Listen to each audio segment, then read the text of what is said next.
nous te rendons la gloire. Nous t'adorons, Père, tu es digne. Père, tu es. Nous avons soif de toi. Nous t'implorons, sois notre Seigneur et notre Sauveur et notre bâtisseur. C'est à toi que nous rendons là. C'est à toi que nous rendons.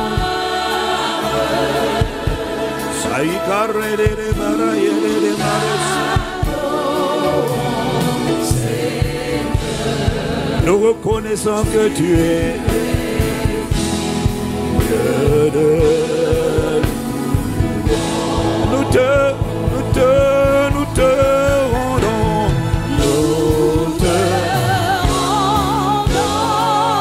Merci de ce que nous t'appartenons. Nous sommes ta possession.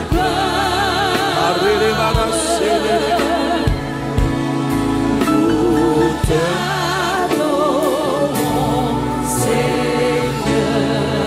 Nous te reconnaissons.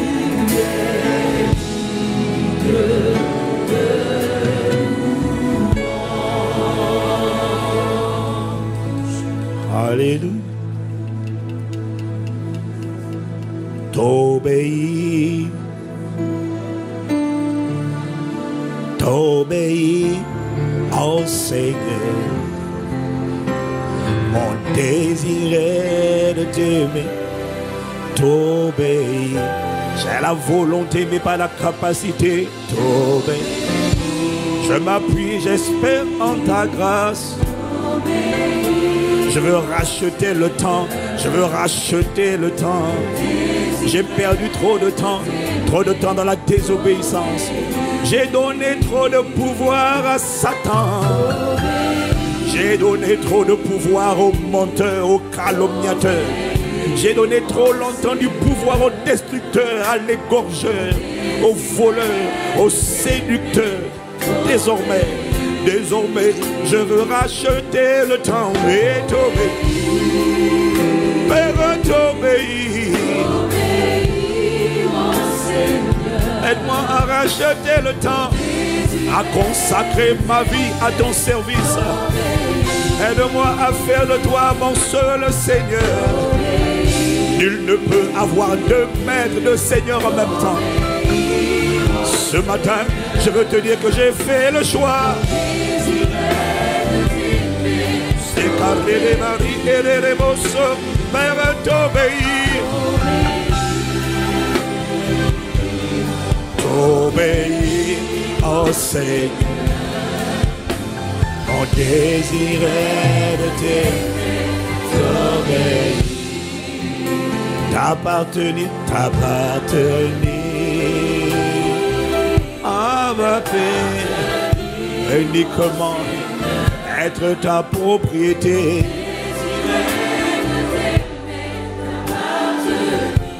T'appartenir. Aide-moi à n'être qu'à toi. Shayare karama bareso katale de marasa. T'appartenir.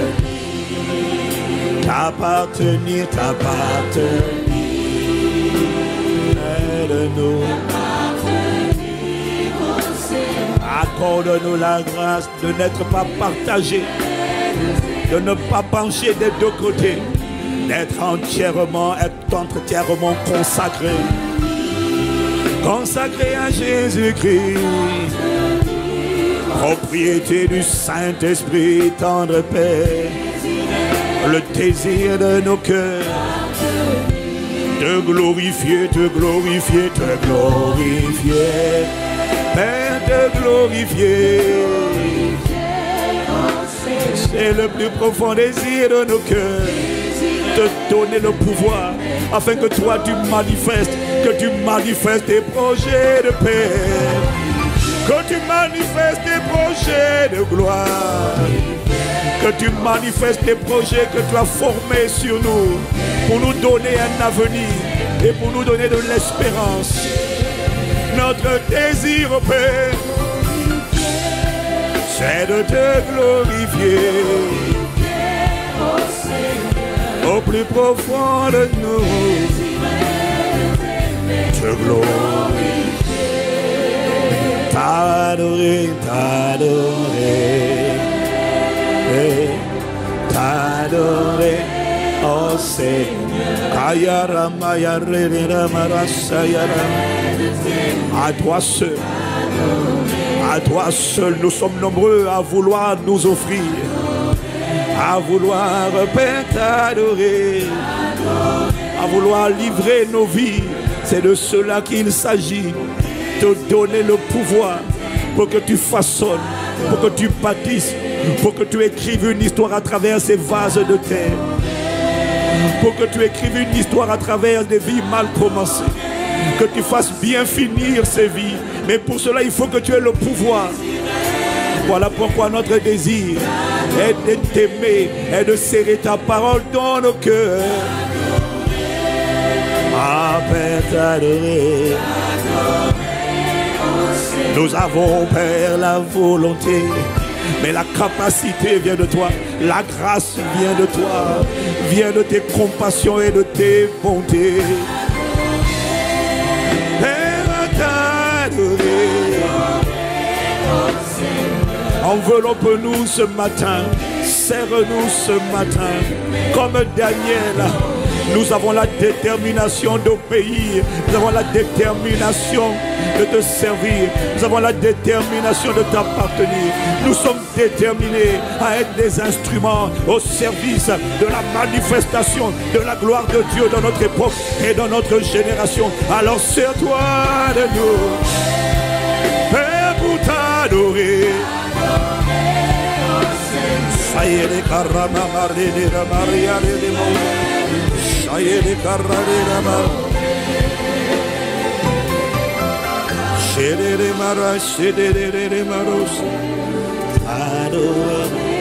Oh Seigneur,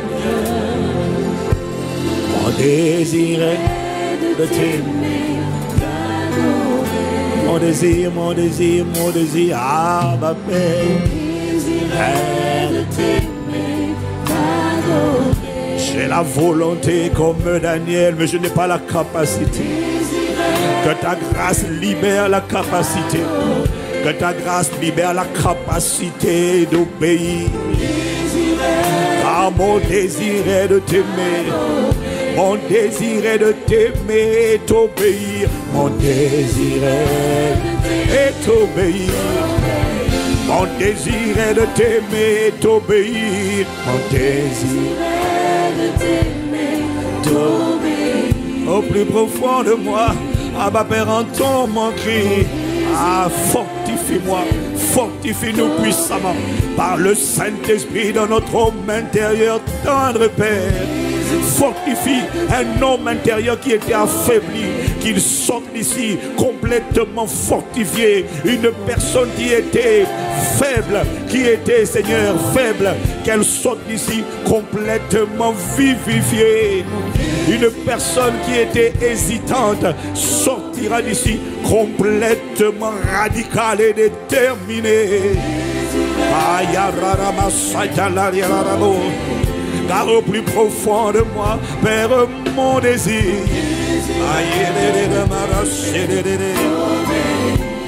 mon désir, mon désir, Père, mon désir, mon désir est de t'aimer, est de t'aimer, t'obéir, t'obéir.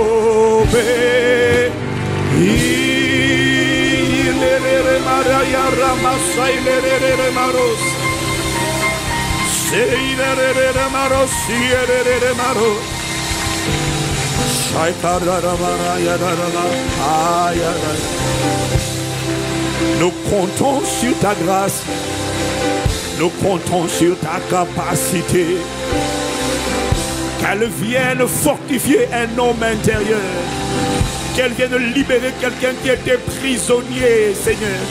Prisonnier du péché, prisonnier de la désobéissance. Que ta grâce vienne nous sortir de là. Que ta grâce vienne retirer le pouvoir à Satan, le pouvoir au diable, pour le donner au Saint-Esprit. Nous voulons tes projets de paix et non de malheur, pour nous donner un avenir, pour manifester l'espérance, pour accomplir tes desseins, pour manifester tes bonnes œuvres. Ne nous laisse pas vivre pour un autre but que de glorifier ton nom sur la terre. Ne nous laisse pas travailler d'autres œuvres que les bonnes œuvres que tu as préparées d'avance pour nous. Il faut que ces vies te glorifient. Tu as commencé une belle œuvre, tu la rendras parfaite. Amen, amen. Amen, amen, amen. Ah, amen, amen, amen, amen. Père, la parole que tu envoies en début de 2018 révèle assurément que dès le début de 2018, le Saint-Esprit a hâte de commencer à faire sortir cette version de toi et de moi. Cette version de l'Église qu'on n'avait jamais vue. Voilà pourquoi il t'envoie la parole pour lui donner la main, pour lui donner le pouvoir, pour lui donner le relais, pour lui donner le pouvoir, l'autorité de changer nos vies. Voilà pourquoi il commence dès le début de l'année, afin de commencer à avoir une emprise totale et pas partielle. Afin qu'avant le milieu de l'année, avant la fin juin, on puisse déjà attester que la parole annoncée est déjà manifestée. Que ce soit ton partage et mon partage, dans le nom de Jésus, le Christ Père, nous t'avons prié avec action de grâce. Amen, amen. Amen, amen. Amen, amen, amen. Amen.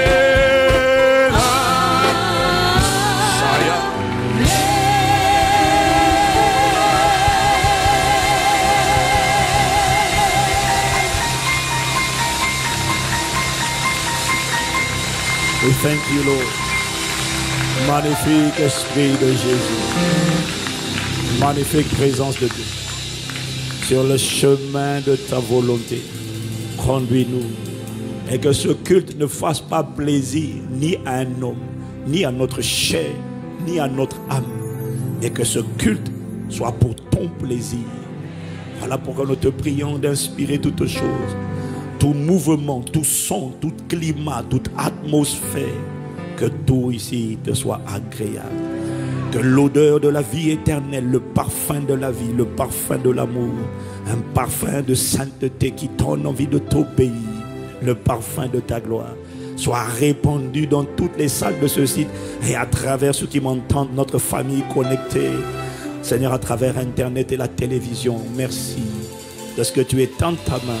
Tu fais parler ta capacité au nom de Jésus. Nos sources sont en toi. Nos yeux sont sur toi. Nous ne comptons que sur toi. Au nom de Jésus, nous t'avons ainsi prié. Avec action de grâce. Amen, amen, amen. Amen, amen, amen. Bienvenue à Impact Centre Chrétien. Bienvenue à notre grande famille, à vous qui êtes là dans toutes les salles de ce campus. Je tiens à te dire, waouh, je suis content de te voir. Je suis émerveillé de voir, malgré le côté rugueux de la parole de Dieu, annoncer ces temps-ci. Parce que je sais que la plupart des gens aiment quand on leur parle de tout, sauf d'obéissance. Alors, je suis émerveillé de voir que nous sommes toujours aussi nombreux tous les dimanches. Ça veut dire que nous sommes un peuple qui a décidé d'aimer la parole de vérité. Waouh! Acclame Dieu pour toi-même, acclame Dieu. Acclame Dieu, toi qui es connecté sur Internet. Waouh! Amen. Donc bienvenue à vous tous. Aujourd'hui est un jour spécial comme chaque dimanche. Et nous allons commencer ce temps de la parole en vous montrant la vidéo des travaux qui ont commencé. Donc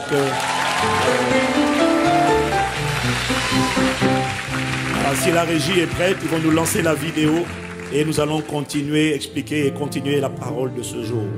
Waouh! Amen.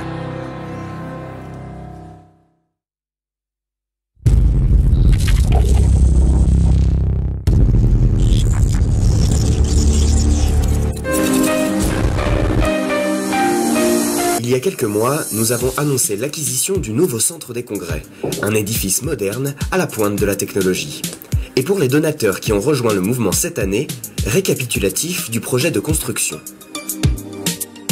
Modestine Castanou, coordonnatrice des travaux, nous a expliqué qu'il s'agissait d'une restructuration de 3 bâtiments.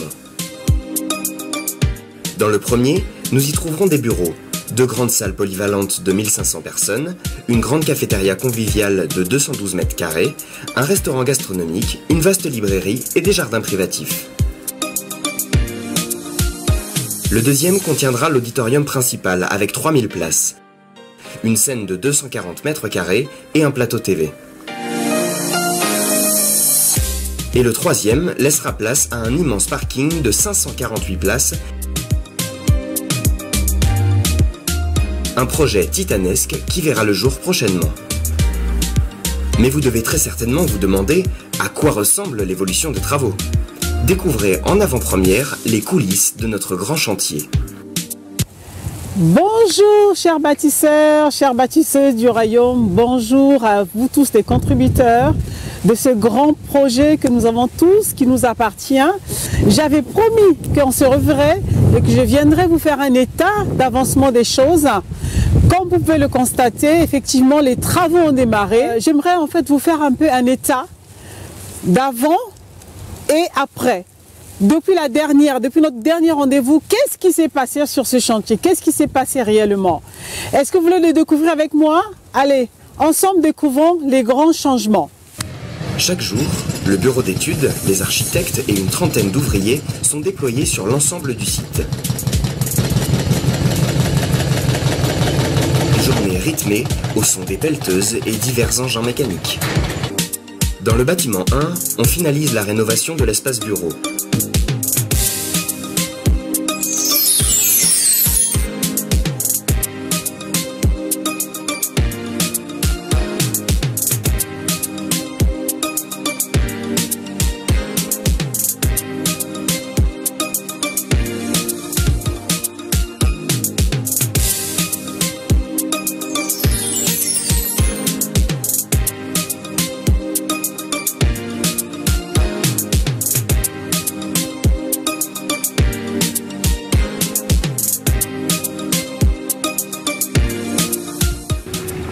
Vous le voyez sur ces images, le sol a entièrement été refait et laisse apparaître différents espaces de travail.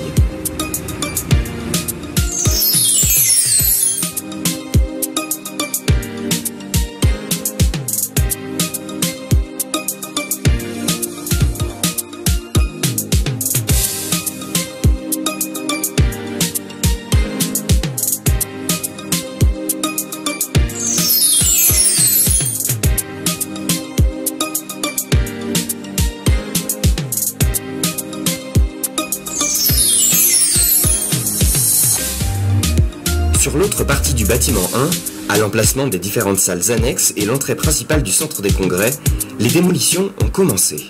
L'immense façade d'entrée que vous voyez a complètement été arrachée par les pelleteuses mécaniques. Les déchets d'isolation, polystyrène et laine de verre seront acheminés vers des déchetteries.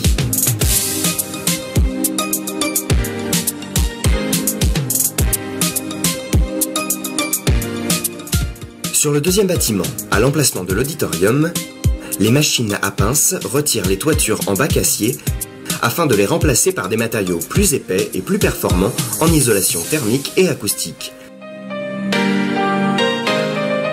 Autrement dit, l'ambiance sonore intérieure sera totalement isolée de l'extérieur.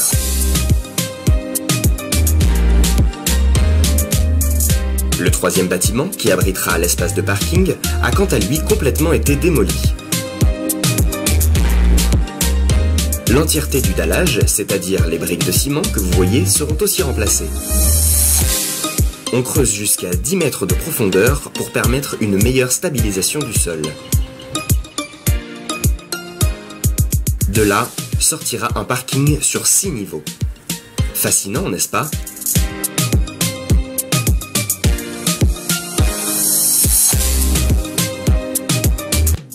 Dans combien de temps se terminent les travaux?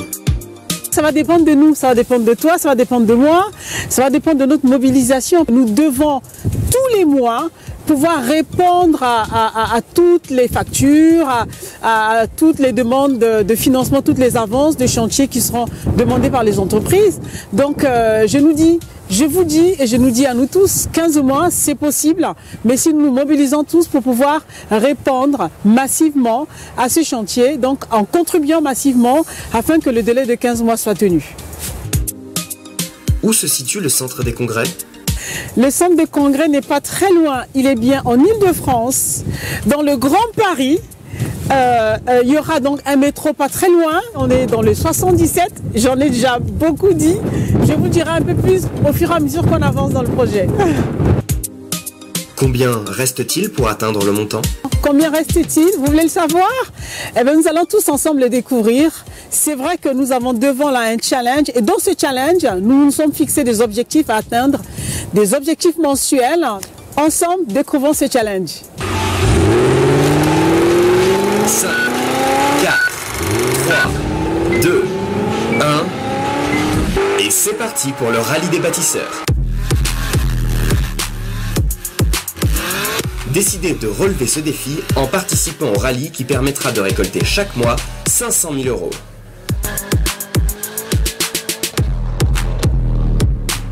Pour contribuer, vous pouvez apporter votre don au sein des 44 églises locales ICC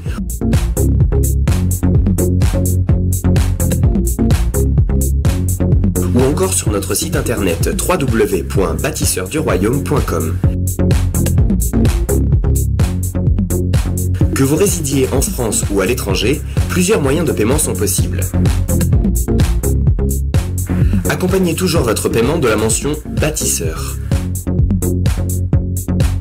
Pour vous accompagner, des conseillers sont disponibles 7 jours sur 7 pour répondre à vos questions.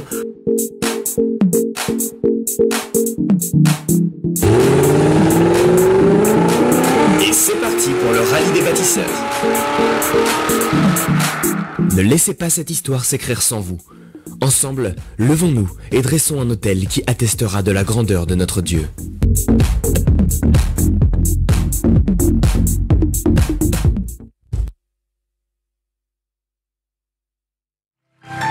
Wow. Tu peux acclamer encore le nom du Seigneur. Wow. Alléluia. Dis avec moi, wow. La question que tu te poses, c'est comment on va faire ça. En fait, quand on dit 500 000 €, je ne vous cache pas que c'est vraiment juste la fourchette basse. La vérité déjà, c'est que pour pouvoir commencer les travaux, on a déjà beaucoup donné. Nous tous, on a beaucoup donné. C'est pour ça qu'on a pu commencer. Donc on dit Amen. On rend grâce à Dieu pour ça. Dis Amen. Et maintenant, on sait aussi que il faut aller plus loin. On doit continuer. Et le défi est énorme. Il est énorme. Mais en fait, quand j'ai demandé au Seigneur, parce qu'à chaque fois, je vais devant Dieu pour demander au Saint-Esprit comment tu veux que ce soit fait. Et à chaque fois, la dernière fois encore, il m'a ramené sur le passage initial de Exode chapitre 11, versets 2 à 3. C'est toujours sur le même passage qui me ramène. Exode 11, versets 2 à 3. Il me dit, parle au peuple pour que chacun demande à son voisin et chacune à sa voisine des vases d'argent et des vases d'or. Dis à quelqu'un, demande à ton voisin et à ta voisine. Ce n'est pas à l'église, hein, c'est à l'extérieur. Voilà. À l'église, il est déjà engagé. Va demander à tes voisins. Je ne sais pas si tu comptes faire le trottoir ou le palier du voisinage hein, ou de l'immeuble, mais en tout cas, parle à ton voisin. Et que chacun demande des vases d'argent et des vases d'or. Verset suivant, il est écrit, l'Éternel fit trouver grâce. Dis avec moi grâce. L'Éternel fit trouver grâce au peuple aux yeux des Égyptiens. C'est ça, il m'a ramené dessus. Il m'a dit le chiffre de la grâce, c'est le chiffre 5. Alors chaque mois, pendant toutes ces périodes de 12 à 15 mois, chaque mois, tu prendras Ça, en fait, je veux des évangélistes bâtisseurs. Des gens qui n'ont pas honte de l'évangile. Qui prennent, en plus de leur enveloppe, qui chaque mois prennent 5 enveloppes. Tu prends au début du mois 5 enveloppes et Dieu va te conduire vers 5 personnes à part ton offrande qui vont donner. Idéalement, 100 € par mois, c'est très bien. Mais quand on ne méprise rien, même si c'est 50 €, c'est aussi bon. Ça, c'est pour les étudiants. Va, tu prends ton enveloppe. Écoute, quand on voit comment les gens n'ont pas honte de faire la quête pour les partis politiques, ils vont de porte en porte pour demander le financement de leur parti politique. Moi, je n'ai pas honte. Je n'ai jamais demandé l'argent pour moi. Je n'ai pas honte. J'irai avec plaisir voir mes oncles, mes tantes, mes frères, mes cousins, mes neveux, mes amis, tous les gens que je connais, mes potes, pour dire, mon gars, tu dis qu'on est potes, yo, tape là. Et quand il tape, je lui donne l'enveloppe, tiens ça. Il dit, c'est pourquoi? J'ai dit, on est en train de bâtir un hôtel pour Dieu au cœur de la capitale de la francophonie. Mon gars, tu as l'opportunité d'écrire cette histoire avec ta semence. Ça ne sera pas forcément la même personne tous les mois, mais tous les mois, tu viendras avec tes 5 enveloppes déposées dans l'urne. Ça sera ta contribution de devenir un évangéliste bâtisseur. Alléluia.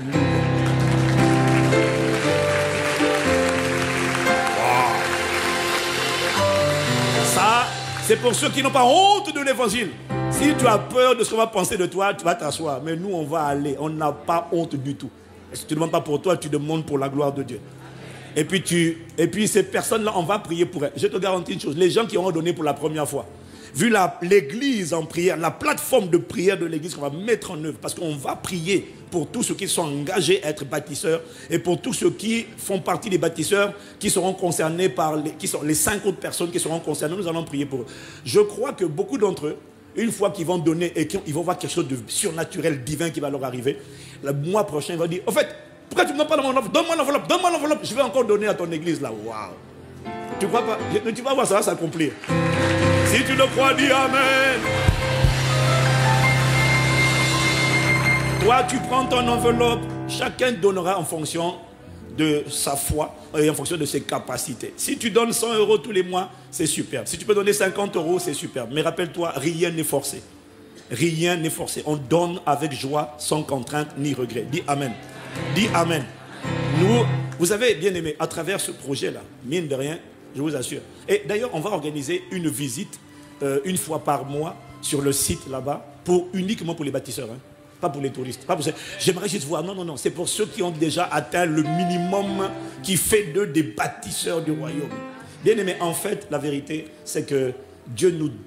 Je réalise qu'on est vraiment ensemble en train d'écrire une histoire. Ça ne s'est jamais vu en Europe. Même ce mode de financement, baissez le son, s'il vous plaît. C'est trop, c'est pas équilibré. C'est trop fort ici.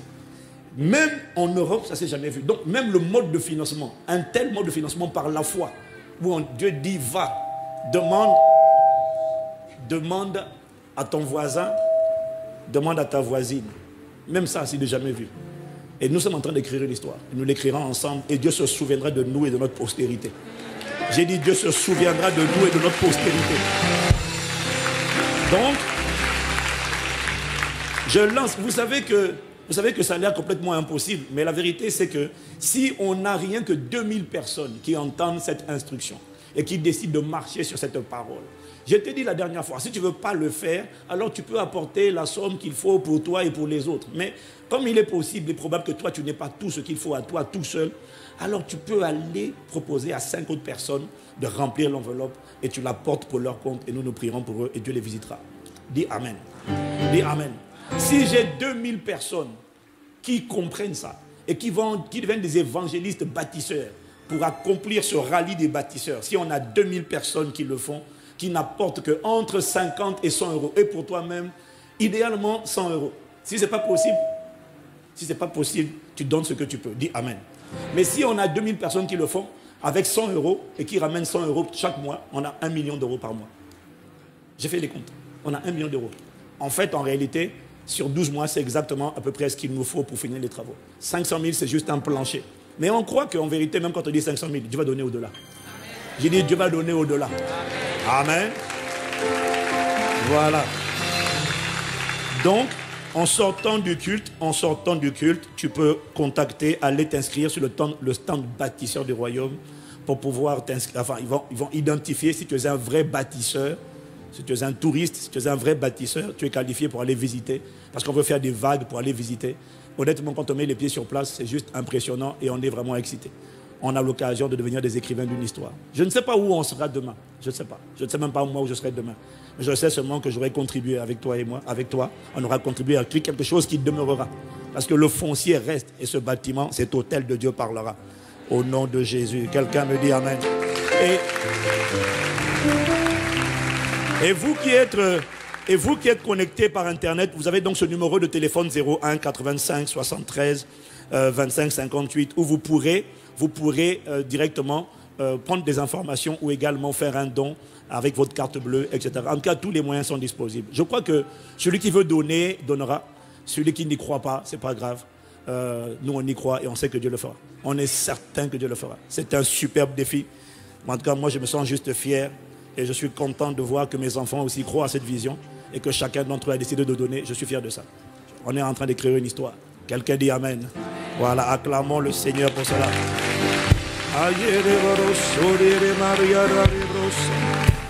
Wow. Oh God, we thank you. T'obéis,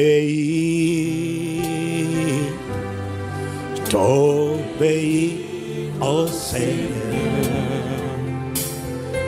Désir est de t'aimer, t'obéir. Abba Père, t'obéir, t'obéir, oh Seigneur. Mon désir est de t'aimer, t'obéir. Mon désir, mon désir, mon désir, mon désir. Mon désir est de, en action et en vérité. Mon désir au-delà, Père, de mes mots. T'obéir comme un sacrifice vivant. Être un modèle d'obéissance, Père, et de consécration. Mon désir est de t'aimer, t'obéir. Accorde-moi la grâce d'être un vase obéissant. Désiré de t'aimer, t'obéir. Accorde-moi la grâce d'être utile dans ma génération. Mon désir. Accorde-moi la grâce de faire en sorte que ma vie compte et que ma vie laisse une empreinte à la gloire de ton nom. Une semence d'obéissance.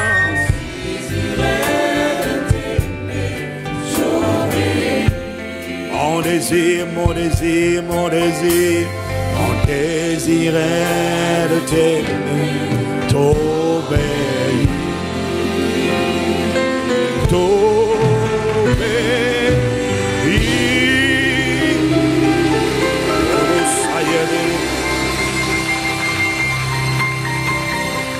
Wow, quelqu'un me dit Amen. Non, lorsque le matériel, vous savez, le diable est appelé le prince de la puissance de l'air. Quand il a su qu'on allait parler des bâtisseurs du royaume, il a créé toutes sortes de palabres, de sonos, alléluia, sans effet, fire. Au nom de Jésus, acclame le Seigneur avec moi. Alléluia. Acclame la présence de Dieu.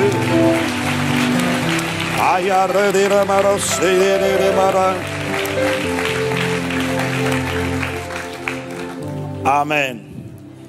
Je vous disais tout à l'heure qu'il y a un pasteur qui disait il y a des types de messages que la chair, qui ne déplaît pas à la chair, et il y a des types de messages que ta chair n'aime pas. Et quand tu n'es pas encore restauré dans ton âme, tu sens alors du coup aussi des luttes dans ton âme. Mais comme dit Paul, il n'y a pas de puissance contre la vérité. Et le message qu'on est en train de partager depuis la fin de l'année dernière et le début de cette année sur l'obéissance est un message que pour beaucoup, ta chair n'aime pas, mais je comprends pourquoi il n'aime pas. Alors je tiens à te dire une chose, merci. Je tiens à te dire une chose, tu dois être vraiment vigilant sur la manière dont tu entends. Jésus a dit, faites attention, prenez garde à la manière dont vous écoutez. Prenez garde à la manière dont vous écoutez. Tu dois être très vigilant sur la manière dont tu entends et faire en sorte que cette parole ne soit pas volée, par l'ennemi, mais que cette parole soit reçue dans le champ de ton cœur et que cette parole germe et porte un bon fruit appelé obéissance au nom de Jésus. Je n'ai pas entendu ton amen. Je dis ça parce que parfois, tu sais, quand tu enseignes, Bishop Dag nous expliquait, et c'est normal, quand tu enseignes des messages sur la loyauté ou sur la déloyauté, les gens qui ont un esprit de déloyauté seront toujours dérangés. Quand tu enseignes un message sur l'obéissance, et la semaine dernière, le Seigneur nous l'a appliqué dans le domaine de l'obéissance aux autorités. Les gens qui ont un problème avec la rébellion, quand tu enseignes ce genre de message, tu peux savoir que tu as un problème lorsque, à l'intérieur de toi, tu sens juste une colère bouillir en toi vis-à-vis du prédicateur et de la parole qu'il est en train d'annoncer et que tu n'es pas capable d'expliquer. Quand tu sens une colère bouillir en toi, ça veut dire que le Saint-Esprit vient, envoie cette parole pour te libérer, mais fais attention à la manière dont tu accuses réception de cette parole, ne la laisse pas être volée et renverse cette forteresse qui essaie de s'opposer à la vérité et bénis Dieu pour la parole de vérité. Je le dis parce qu'il y a une personne qui m'a envoyé un message pour me dire que le message de là sur l'obéissance que j'ai donné dimanche dernier, pasteur a dit que vous étiez la manifestation de l'esprit de colère. Elle dit qu'elle n'a jamais vu un esprit de colère qui parle comme ça, c'était la colère. Je dis en beau. Et pourtant moi qui fais des blagues pour essayer de faire avaler la pilule de la parole de Dieu, qui le dit avec humour, on m'a dit non, c'était la manifestation de la colère et tout ça là, et que c'était du mépris. Je dis waouh, mais de quoi est-ce qu'elle fait allusion? Mais j'ai compris que ce n'était pas elle qui écrivait, j'ai compris qu'il y a un esprit qui ne veut pas qu'elle entende cette parole et qui était frustré et qui a inspiré ses écrits. Voilà pourquoi quand j'ai lu ça, j'ai dit ma sister, on est ensemble, que Dieu pardonne ce que tu as écrit, je ne sais pas en quoi, j'étais vexé. Généralement, je suis plutôt quelqu'un qui essaie de... Parce que Dieu m'a mandaté pour donner des paroles qu'on n'a pas toujours envie d'entendre et tout le monde n'enseigne pas, mais qui doivent être enseignées et proclamées afin que notre génération soit délivrée de la folie, de la désobéissance. Donc, dis à ton voisin, fais attention à comment tu entends cette parole. Ah, oui. Le pasteur Ivan est un agneau. Comment peux-tu me dire que j'ai manifesté un esprit de colère? Waouh, je dis, mais moi je suis, voilà, la douceur, Christ, alléluia. Mais ça me montre juste que Satan est furieux après ce problème, envers cette parole-là. Mais ne t'inquiète pas, on va continuer dessus et puis le temps viendra bientôt. Là, on va par exemple faire, j'ai par exemple à cœur avec ma femme, on veut faire une veillée spéciale célibataire. Voilà. Voilà, tu vois, là les gens sont déjà excités là. Une veillée où on va détruire les jougs, ôter les fardeaux. Mais cette veillée, c'est ça, je disais. Mais cette veillée n'aura aucune puissance tant que tu n'es pas sur le chemin de l'obéissance.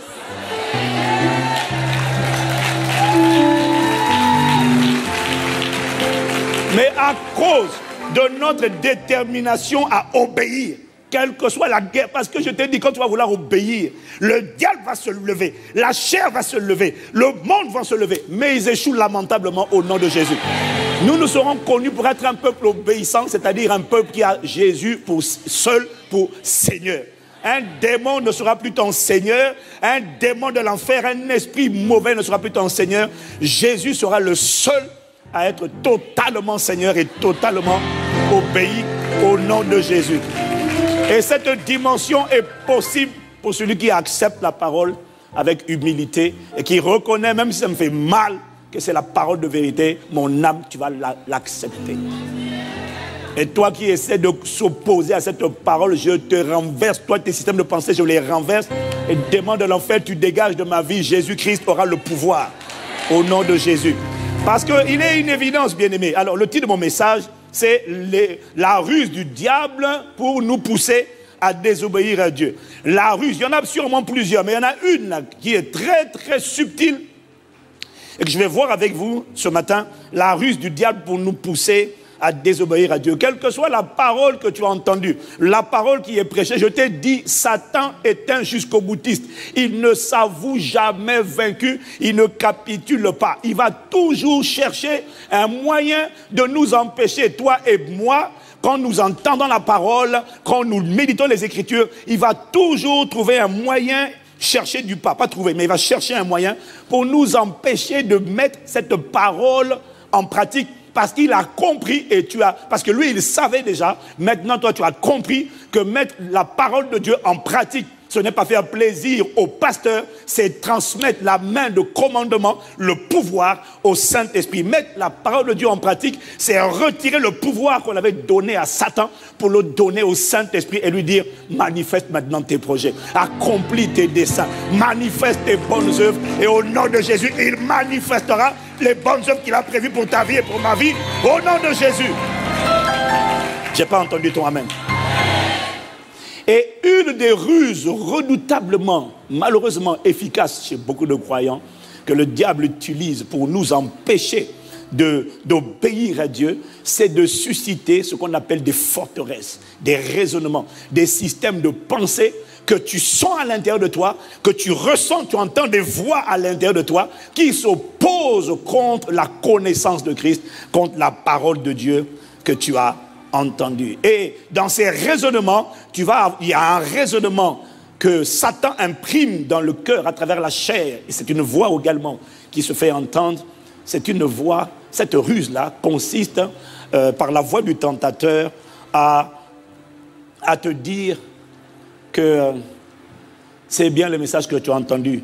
Mais la vérité, c'est que c'est normal que c'est normal que tu désobéisses à Dieu. Une voix va venir te dire, mais tu sais, c'est normal que tu désobéisses à Dieu. Parce que tu ne fais pas exprès, tu fais pas exprès. C'est tellement difficile pour toi. C'est tellement difficile de faire ta part dans le mariage. C'est tellement difficile de te préserver dans la chasteté. C'est normal que tu désobéisses. Tu ne fais pas exprès de désobéir. D'ailleurs, Dieu n'a-t-il pas dit l'esprit est disposé mais la chair est faible. Tu ne fais pas exprès. C'est normal que tu désobéisses. Tu trouves ça difficile. Tu sais, il faut que tu saches une chose. Peut-être pas pour tout le monde, mais pour toi, ta désobéissance là, Dieu comprend. Tu sais, Dieu comprend. Non, sérieux, Dieu comprend. Et Dieu a compassion. Il est bon, il est riche en bonté, compatissant, lent à la colère, miséricordieux. Comme un père a compassion de ses enfants, le Seigneur a compassion de toi. Sauf que la vraie version dit, comme un père a compassion de ses enfants, le Seigneur a compassion de ceux qui le craignent. C'est-à-dire de ceux qui ont de la révérence pour lui. Il n'a pas juste compassion de ses enfants, il a compassion de ceux qui le craignent, ceux qui le révèrent. Oh, quelqu'un me dit. Amen. Et tu vois, il y a cette voix à l'intérieur de toi qui est la voix du tentateur, qui est la voix du menteur, mais qui va tout faire, qui va essayer de te persuader en te disant, non mais, pour toi, c'est particulier. C'est particulier, Dieu comprend. Et il sait que c'est difficile, tu as du mal. Donc c'est normal que tu mentes. Il comprend que tu mentes. Dieu ne comprend pas que tu mentes. Dieu ne comprend pas le péché. Si Dieu comprenait le péché, l'agneau de Dieu n'aurait pas été fait péché. Depuis que l'agneau de Dieu a été fait péché, afin que nous ne devenions lui justice de Dieu, Dieu ne comprend plus le péché. Waouh! Je dis waouh! Et voyez-vous, c'est une ruse, c'est un mensonge que le tentateur envoie, et il a réussi à convaincre la plupart, beaucoup de croyants, de ce mensonge. Et la preuve de ce que tu as cru à un tel mensonge du tentateur, la preuve que tu as cru, c'est lorsque malgré tous les enseignements que tu entends, parce qu'aujourd'hui, la parole de Dieu, il y a de tout, c'est vrai, mais il y a des bons enseignements qui sont disponibles. Les enseignements du pasteur Ivan, les enseignements de Mamadou Karambi, les enseignements de Marcelo Tonassu, les enseignements de pasteur Sanogo. Malgré tous les enseignements que tu entends, tu sais que cette voix du tentateur a réussi à te convaincre toi aussi, lorsque malgré tous ces enseignements que tu entends, tu continues quand même néanmoins de désobéir à Dieu en ne faisant pas ta part, en ne t'ajustant pas, en ne te mettant pas en ordre, en ne marchant pas dans la vérité. Parce que, quelque part, à l'intérieur de toi, tu as quand même la conviction, tu as une forte conviction que même si tu désobéis, ça va quand même aller. En fait, une voix te convainc de ce que c'est vrai. Dieu a dit beaucoup de choses, mais sur toi là, le mal que tu as semé là, les mauvaises graines de désobéissance là, pour toi ça va aller. Ça ne poussera pas. Tu ne récolteras pas ça. Ton sort à toi sera différent. Et beaucoup croient à ce mensonge. Comment? qu'est-ce qui prouve ça? Regarde, est-ce que tu mets ta vie en ordre depuis que Dieu parle d'obéissance? Est-ce que quelqu'un me suit? Est-ce que quelqu'un me suit? Tu n'as pas idée du nombre de gens qui espèrent, surtout les couples là, qui ne sont pas encore mariés, qui sont en phase d'approche. Il y en a qui sont en phase d'approche, d'autres sont en phase d'observation, d'autres sont en phase d'approche, d'autres sont en phase de consolidation. C'est les fiançailles. Tu n'as pas idée du nombre de gens qui ne sont pas encore mariés, qui ont commis l'impudicité. L'impudicité, ce n'est pas seulement avoir des rapports intimes. Dès que tu as embrassé, caressé, impudicité. Amen. Mais tu n'as pas idée du nombre de gens qui ont commis l'impudicité pendant un certain temps, qui ont arrêté, mais ils n'ont jamais avoué ce qu'ils ont fait. Ils ont arrêté, mais ils n'ont pas avoué. Ce que tu n'as pas avoué n'a pas été effacé. Et ils espèrent, soit, et quand ils font ça, ils se disent, bon, il y en a même, c'est jusqu'au mariage. Ils couchent, ou en tout cas, coucher ou pas, impudicité, c'est impudicité. Ce corps-là, c'est le temple du Saint-Esprit.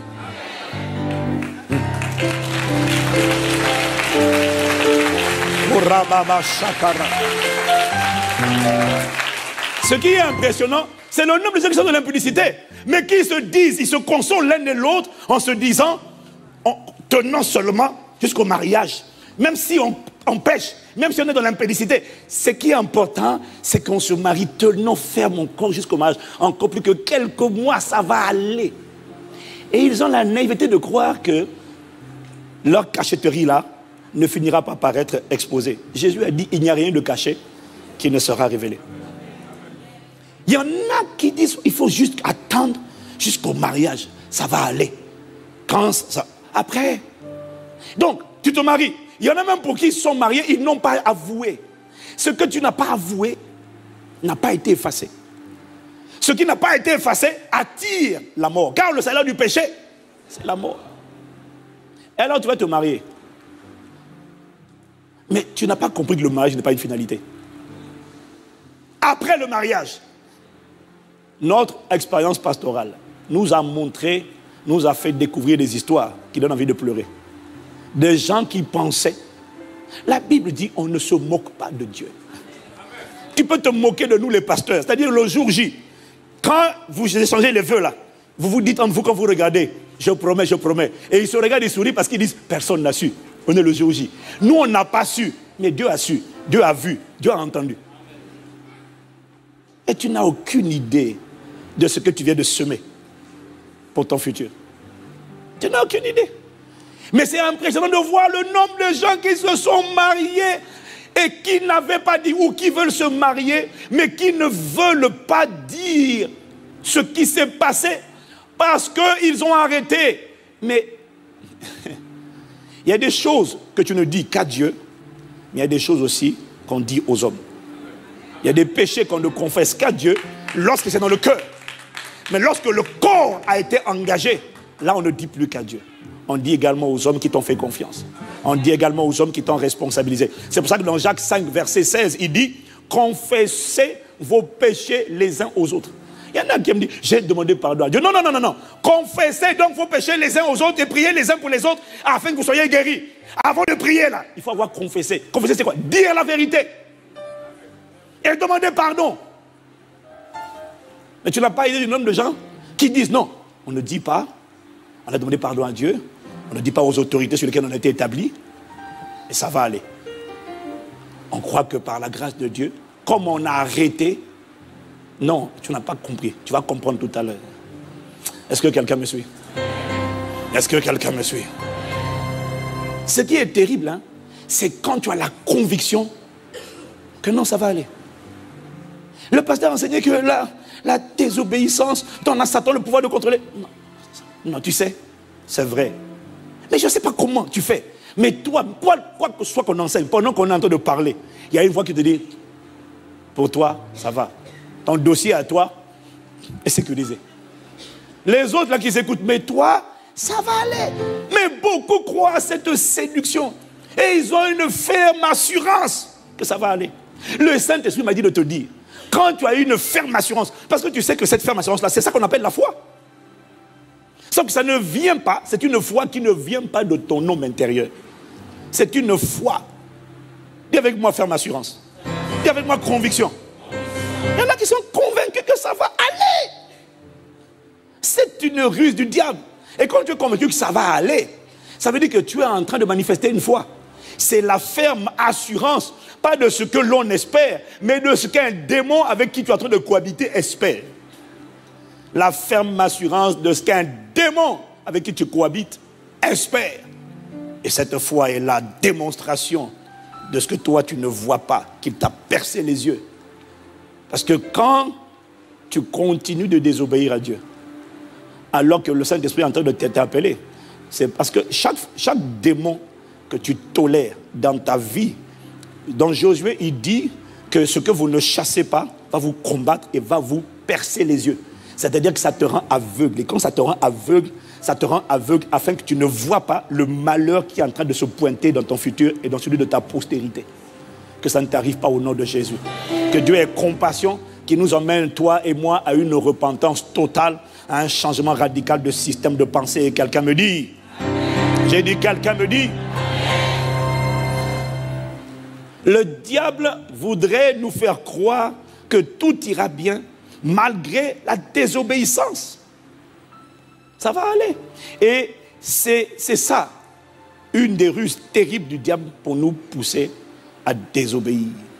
C'est à cause de ce genre de mensonges et de séduction que Paul a écrit aux Corinthiens dans Romains chapitre 6, au verset 1, quand je le lis avec la parole vivante, Romains 6 au verset 1, quelle conclusion tirerons-nous de tout cela? Dirons-nous comme certains, continuons donc à pécher afin que la grâce de Dieu puisse s'exercer pleinement et que l'on apparaisse encore plus glorieuse? Il y a beaucoup de gens qui croient que parce qu'on est sous le régime de la grâce, ça veut dire que si on pêche, c'est pas grave. Dieu comprend, Dieu est bon, Dieu est compatissant, miséricordieux. Il connaît toute la phrase. Lent à la colère est riche en... Ah, tu vois, tu connais la phrase. Ah, waouh. Et vous devez comprendre, bien aimé, qu'en réalité, cette ruse du diable ne date pas d'aujourd'hui.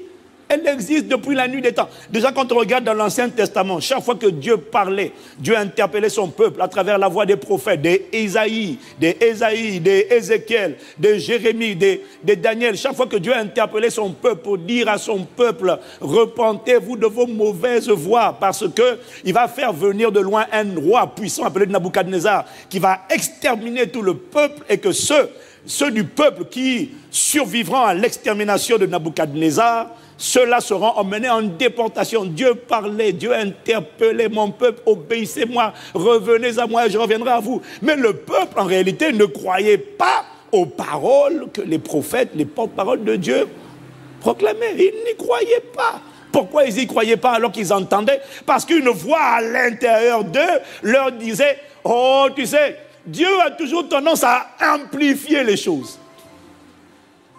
Fais pas attention à ce qu'il dit. Est-ce que quelqu'un me suit? Est-ce que quelqu'un me suit? C'est la voix du tentateur qui essaie de minimiser, de dire, oh, t'inquiète pas. Tu sais, papa bon Dieu là, il est toujours comme ça. Good Dieu.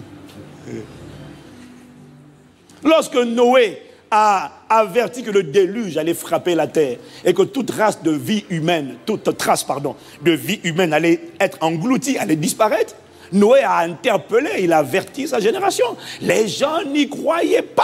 Lorsque Jésus lui-même, il nous a annoncé dans les Écritures qu'il va revenir chercher son épouse, celle qui s'est préparée afin de célébrer avec elle les noces de l'agneau. Et il a prévenu que le jour du Seigneur viendra comme un voleur dans la nuit. 1 Thessaloniciens, chapitre 5, au verset 2. Il nous exhorte à veiller et à prier, à nous préparer.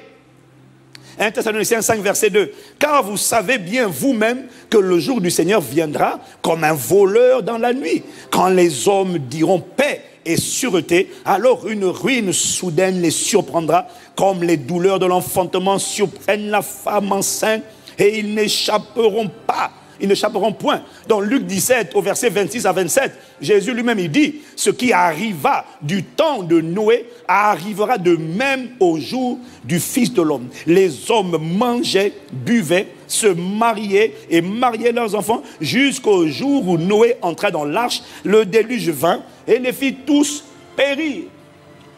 Jésus a annoncé qu'il revient chercher une épouse sainte, pure, irréprochable, sans tache, ni ride. Il a annoncé, les prophéties l'ont annoncé, plusieurs prophètes, Jésus, Paul l'a confirmé, Pierre l'a confirmé, Jean l'a annoncé, mais la vérité, c'est que même aujourd'hui, l'Église n'y croit pas. On l'a entendu, mais on n'y croit pas. Pourquoi? Parce qu'il y a une voix à l'intérieur de nous qui nous dit, Jésus revient. Quand Jésus reviendra dans l'église, la trompette sonnera.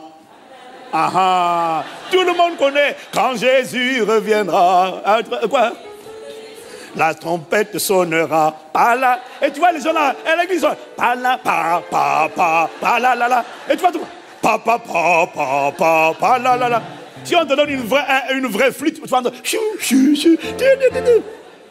Tout le monde le chante, mais en fait, à l'intérieur de nous, il y a une voix qui dit chante-le, mais ne t'inquiète pas. Dieu, quand il dit ça là, ne t'inquiète pas. Et la preuve de ce que l'Église ne prend pas ses paroles au sérieux, c'est que l'Église n'est pas préparée pour le retour du Seigneur. Pourquoi? À quoi tu reconnais ça? Jésus a dit, dans la fin des temps, il y a deux choses qui vont se passer. Un, il dit, l'amour du plus grand homme se refroidira. Est-ce que tu n'as pas trouvé, tu n'as pas remarqué que l'amour du plus grand homme se refroidit aujourd'hui? L'amour dont on parle là, c'est agapé. C'est l'amour qui consiste à garder ses commandements. Et ces commandements ne sont pas pénibles. Parce que tout ce qui est né de Dieu triomphe du monde. Et la victoire qui triomphe du monde, c'est notre foi. Mais l'amour de Dieu consiste à... Mais regarde comment, pour amener les gens à l'obéissance aujourd'hui. Mais il faut que le Saint-Esprit donne la profondeur de la révélation de la parole. Pour amener les gens à obéir, à renoncer totalement à l'esprit d'impudicité, il faut leur démontrer qu'en fait, tu sais, quand Dieu te dit d'obéir, c'est pour te protéger et c'est pour garder la main sur toi, pour pas que l'esprit d'impudicité fasse un carnage dans ton futur et dans celui de ta postérité. Les enfants, ah bon, ça qui est arrivé à mes enfants, c'est ça, oh là là, à partir d'aujourd'hui, je me livre totalement. Mais excuse-moi, nous on s'est convertis en 95. Comment on a fait pour obéir à Dieu? Quand Dieu a dit tu seras saint, car je suis saint, je suis l'Éternel, nous on s'est mis au garde à vous. Je me suis converti en 95, je me suis marié en 99 par la grâce de Dieu. Et par la grâce de Dieu, je n'avais même jamais embrassé ma femme sur la bouche avant le mariage. Hey! Ah! Maintenant moi, ce que j'aime aujourd'hui, c'est les questions des internautes. Pasteur Ivan, en votre temps, là, quand vous êtes converti, est-ce qu'il y avait aussi autant de tentations qu'aujourd'hui? Pose la question aux habitants de Sodome et Gomorrhe. Parce que tu penses que... Mais il y en a, c'est des plaisantins. Donc, sous-entendu, hein. Mais de nos jours, la pasteur, on dirait que c'est vraiment dur de se maintenir dans la sainteté. C'est vraiment dur. Tu penses que l'esprit de sirène, là, qui pousse à commettre l'impudicité, tu penses qu'il a changé, c'est le même démon qui est depuis le commencement, c'est depuis la chute, c'est le même démon qui est entré, il n'a pas changé. C'est le même qui agissait à Sodome et Gomorrhe, c'est le même qui voulait faire tomber Joseph, Joseph n'est pas tombé. C'est le même de 95 qui agit aujourd'hui. C'est le même. Ah, tu vas me dire, ouais mais aujourd'hui, quand même, quand tu vas sur Internet, la pornographie est partout. C'est parce que tu vas sur des sites bizarres que tu vois, regarde, sur Google, il y a une capacité à te tracer. Quand on a vu que tu allais sur un site pornographique une fois, dès que tu reviens, même si ta femme est là, il te propose automatiquement une page bizarre parce que tu as visité ça quand tu étais tout seul. Et tu dis, ça ne vient pas à toi par accident. Tu n'avais qu'à aller sur les sites sanctifiés. Tu vas sur les sites.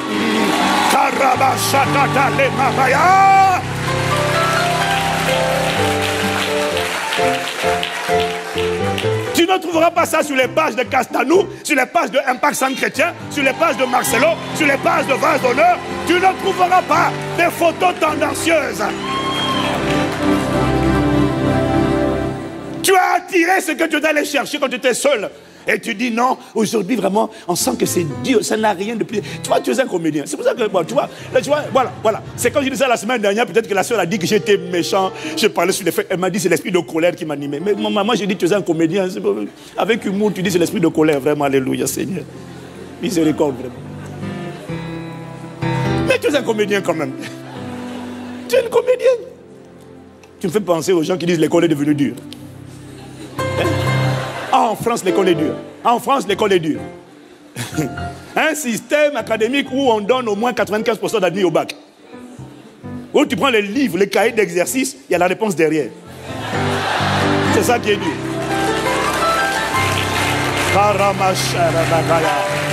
Waouh! Je dis à qui veut l'entendre que là où nous on a grandi, là où on a fait l'école, c'est 95% de recalés. Même si tu es bon, tu peux échouer. Parce qu'il n'y a pas de place à l'université et le système est fait pour vous faire échouer. Tout le monde. Donc quand tu passes là, surtout comme moi là, quand tu étais premier au bac blanc, premier de la ville où j'habitais, tu n'es pas petit, il ne faut pas nous embrouiller. Il ne faut pas croire que les pasteurs c'est des totos. Reste calme. Reste calme.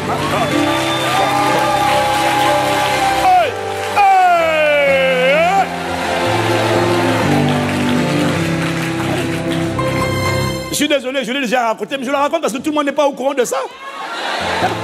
Moi, j'ai dit à mes enfants, nous, on étudiait. Nous, quand on est arrivé en mathématiques en France, j'ai commencé par un doc de mathématiques. Mes concurrents, ils ne venaient pas de la terminale. Ils venaient de maths sup, maths spé. Ils avaient été recalés parce qu'ils n'avaient pas réussi en maths sup, maths spé. C'était les gens qui faisaient les filières d'ingénieurs. Moi, je sortais du bac, c'était eux, mes concurrents, parce qu'on était très bons. Nous, on travaillait avec les parchemins.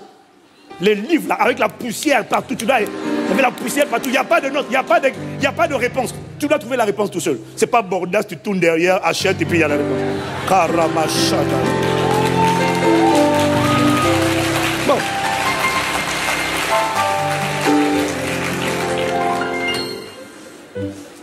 Quelqu'un dit gloire à Dieu. Mais il y en a qui veulent te faire croire que c'est plus dur d'être dans la sainteté aujourd'hui qu'à l'époque. Quelle comédie. Qui t'a dit ça? Ça, c'est encore une voix qui t'a parlé. Oh, ils ne comprennent pas. Qui t'a dit d'aller sur Snapchat? Qui t'a dit de te connecter à Facebook? Il y en a qui ont crucifié leur chair et qui ont dit je ne me connecte pas. Qui t'a dit? Et qui t'a dit d'aller chaque jour regarder le fil d'actualité? Qui t'a dit? Tu n'es pas victime. Tu fais un choix. Ne te plains pas des choix, des conséquences des choix que tu fais. Tu n'es pas content? Change la nature de tes choix.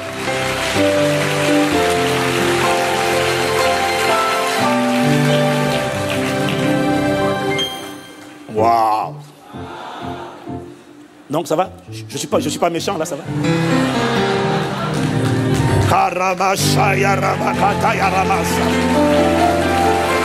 Magnifique. Jésus a dit dans les derniers temps, l'amour du plus grand homme se refroidira. Regarde aujourd'hui, l'amour se refroidit. À quoi tu sais que l'amour s'est refroidi? Parce que l'amour de Dieu consiste à garder ses commandements. Et aujourd'hui, pour garder les commandements, ce n'est pas spontané. Il faut expliquer, décortiquer, donner la révélation. Et quand les gens ont compris la révélation, ils disent, ah, maintenant, j'ai prêté les choses. Mais il fallait qu'on explique tout ça. Mais nous, quand on s'est convertis, on n'a pas besoin de tous ces enseignements. On s'est préservé dans la chasteté jusqu'au mariage. Donc c'est possible quand même de se préserver et de ne pas coucher par la grâce de Dieu. C'est possible. Hein? Dans les derniers temps, la charité du plus grand homme se refroidira. Et puis il dit, parce que l'iniquité se sera accrue. Iniquité, anomia. L'iniquité, c'est-à-dire l'injustice. La tendance, la transgression des lois va se multiplier. Pourquoi? Parce qu'une voix va convaincre l'Église, les croyants, de ce que... Non, tu sais, Dieu est bon. C'est ça. Et donc, c'est pour ça que dans ton cas, toi, si tu désobéis, Dieu comprend toi aussi. On ne peut pas honorer les pères, les autorités qui sont pas dit. Dieu comprend ça. Donc, si tu as du mal, ne force pas, ne t'inquiète pas. Ça va aller. Laisse seulement, ne force pas l'obéissance. Ne te bats pas contre les fautes. Laisse comme ça. Laisse-moi t'envelopper. Je suis un esprit de rébellion. Laisse, ça va aller. Laisse-moi au moins ma main sur toi. Je pourrais te démolir. Laisse-moi. Ça va aller. Dis avec moi, sans effet. Le diable est rusé, bien-aimé. Il est parvenu à faire croire, pas aux incroyants, aux croyants. Il est parvenu à faire croire aux croyants qu'il ne faut pas prendre Dieu au sérieux. Que quand il parle, Dieu a tendance un peu à amplifier les choses. Et ça ne date pas d'aujourd'hui. Hein. Regarde ce qu'il a fait dans le jardin avec Ève. Genèse chapitre 3, versets 4 à 5. Non, versets 3 à 5.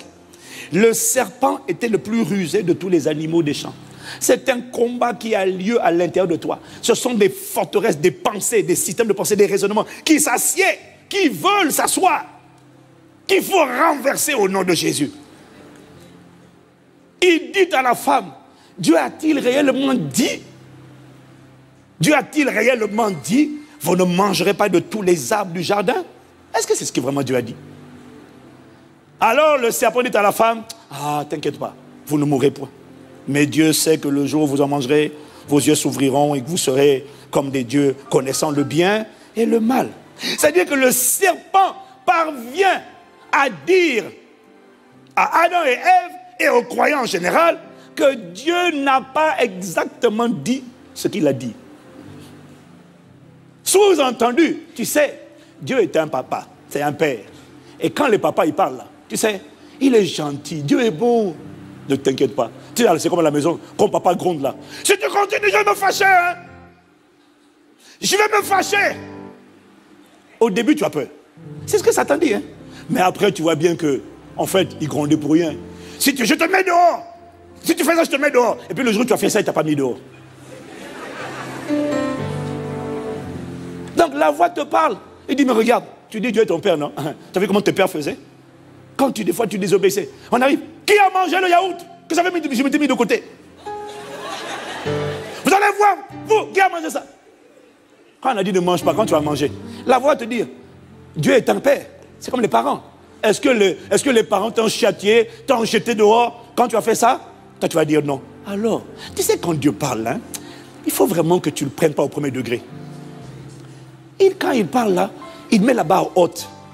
Mais c'est juste pour, voilà, pour te pousser. Mais sinon, même si tu ne fais pas, ça va aller. Ça va aller, t'inquiète pas. Tu peux mentir. Il comprend. Parce que si tu dis la vérité, tu vas décevoir les gens qui t'ont fait confiance. Donc, il est préférable pour toi. Ne t'inquiète pas pour Dieu. Il sait. Et Dieu comprend parce que si tu mens, les gens à qui tu as menti, là, ils vont dire, ah, donc tu es comme ça. Et tu vas leur faire mal au cœur. Ne fais pas mal au cœur aux gens qui t'ont fait confiance et qui ont confiance en toi. Mens seulement, ça va aller. Et puis si tu mens en plus, non seulement tu vas perdre tu avais des responsabilités à l'église, surtout ici, c'est là. Ils sont tellement carrés. On laisse te mettre sous discipline. Donc, écoute, on n'est pas obligé d'en arriver là. Continue de mentir, puis ça va aller. C'est une voix qui te dit ça. Ça va aller. Dis à ton voisin, ça ne va pas aller. Oui. Qui te parle comme ça? C'est le séducteur, c'est le tentateur. Et il essaie de plaider pour toi. Il dit, je comprends. Tu n'as pas envie de décevoir les gens. Donc, mens, cache. La semaine dernière, je vous ai parlé. Quand on parlait d'obéissance, j'ai mis l'accent sur l'obéissance aux autorités. Et puis là, le Saint-Esprit me parlait de l'obéissance à la vérité. Galates chapitre 5. Galates 5, verset 7. Galates 5, verset 7. On y va, Galates 5, 7. Vous courriez bien. Qui vous a arrêté pour vous empêcher d'obéir à la vérité? Mettez-moi la version français courant. La version français courant. La version français courant. Donnez-moi mon téléphone, ça prend trop de temps. Donne mon téléphone, s'il te plaît. La version français courant. Waouh. Version français courant. Il dit, vous aviez pris un si bon départ. Qui a brisé votre élan pour vous empêcher d'obéir à la vérité? Version français courant BFC. Vous aviez pris un si bon départ. Qui a brisé votre élan pour vous empêcher d'obéir à la vérité? Tu avais bien commencé. qui a cassé cet élan-là. Après, il dit que ça ne vient pas de celui qui vous a appelé. Ça vient de qui? Ça vient d'un démon qui ne veut pas que tu donnes le pouvoir au Saint-Esprit et qui essaie de casser ton élan. Pourquoi? Il dit, mettez-le à l'écran s'il vous plaît. Qui a brisé votre élan pour vous empêcher d'obéir à la vérité. Il veut casser ton élan. Dis à ton voisin, obéis à la vérité. Il n'y a pas de puissance contre la vérité. Non. Romains 2, versets 5 à 8. Romains 2, on lit avec la version Louis II, classique. Ça va aller, ils vont trouver. Romains 2. C'est pas une épreuve, non? Ça va, ok, merci. Romains 2. Mais par ton endurcissement et par ton cœur impénitent, tu t'amasses un trésor de colère pour le jour de la colère et de la manifestation du juste jugement de Dieu. Continue. Du juste jugement de Dieu. Réservant. Non. Non, j'ai dit quoi? 7 à 8, 7 à 8, 7 à 8. On va à 7 à 8, 7 et 8. Réservant la vie éternelle à ceux qui, par la persévérance à bien faire, cherchent l'honneur, la gloire et l'immortalité. Mais l'irritation et la colère à ceux qui, par esprit de dispute, sont rebelles à la vérité et obéissent à l'injustice. Il y en a qui sont rebelles à la vérité et obéissant à l'injustice. Une voix est en train de te convaincre de ce que ce n'est pas la peine de dire la vérité. Sinon, tu risques de perdre et d'être exposé. Et toi, tu collabores avec cette voix.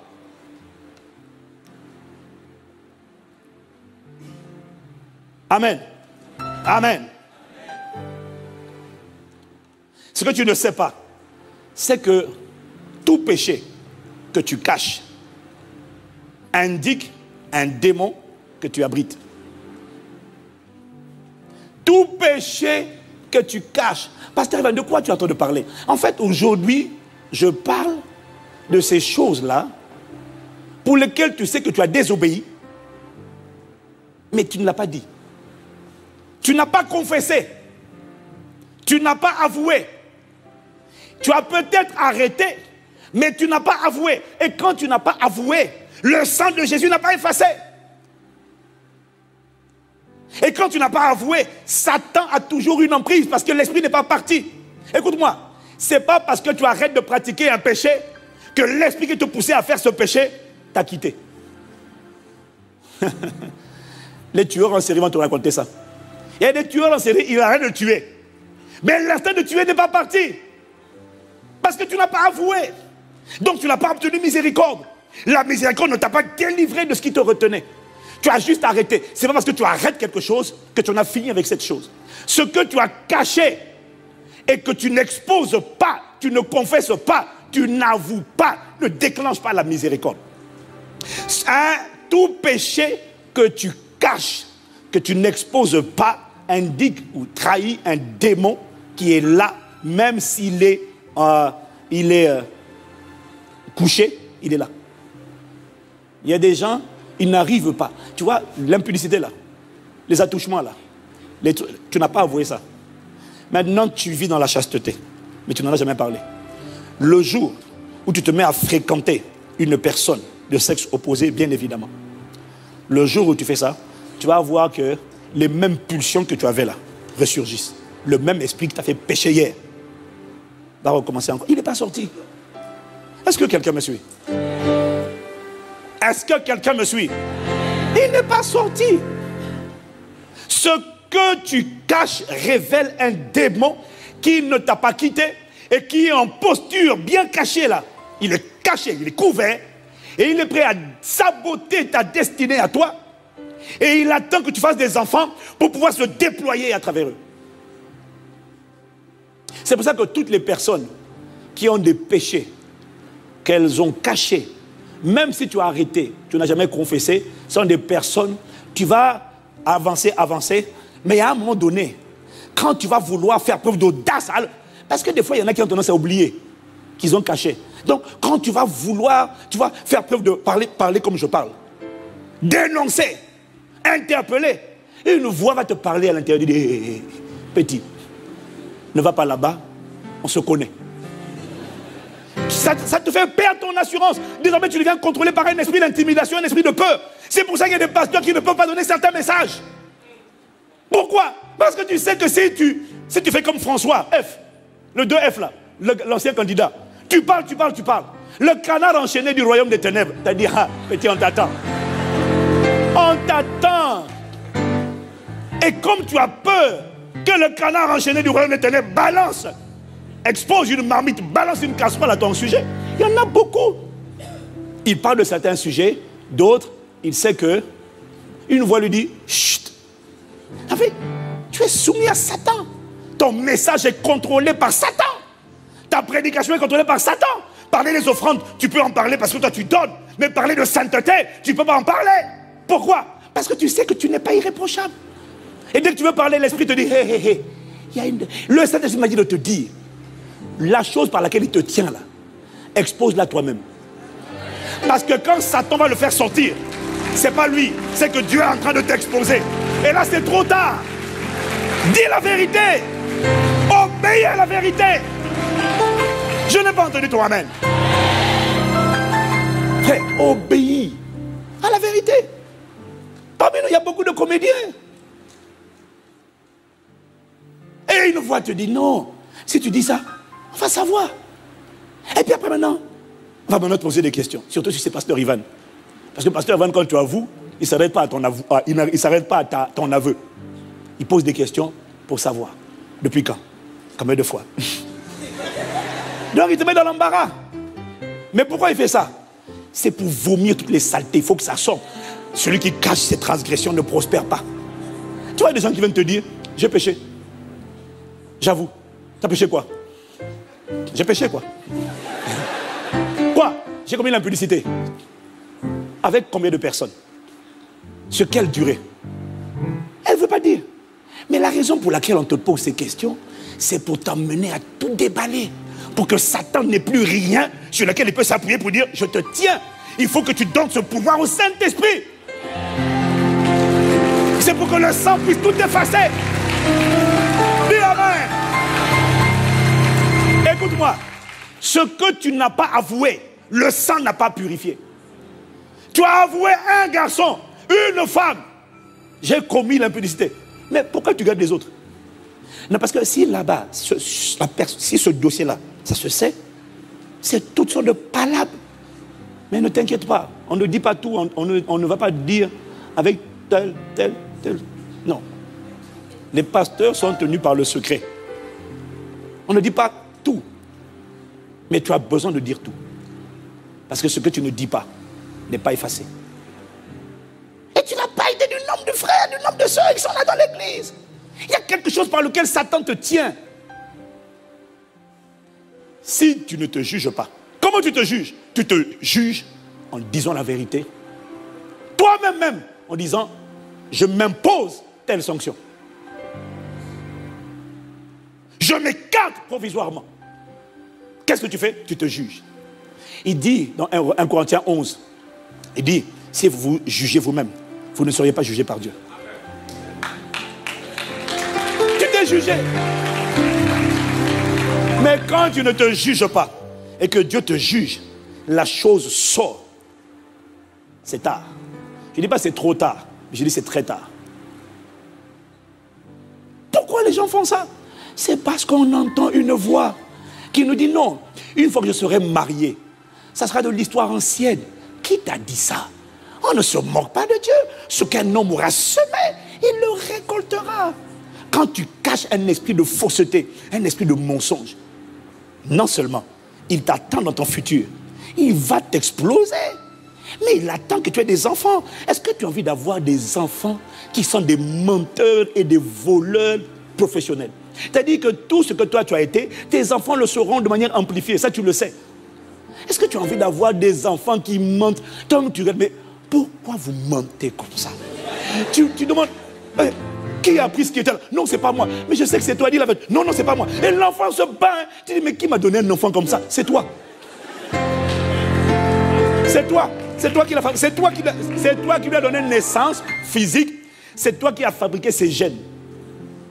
Quand les gènes de la corruption, les gènes de la fausseté, les gènes du mensonge étaient en toi. Parce que tout ce qui devient habitude s'inscrit dans la mémoire de tes gènes. Et c'est ça que tu transmets. C'est toi qui lui as transmis ces gènes-là. Et tu es là, cet enfant m'agace, cet enfant m'énerve, je ne comprends pas. C'est Satan. Non, non, non. Satan est passé par toi, papa, maman.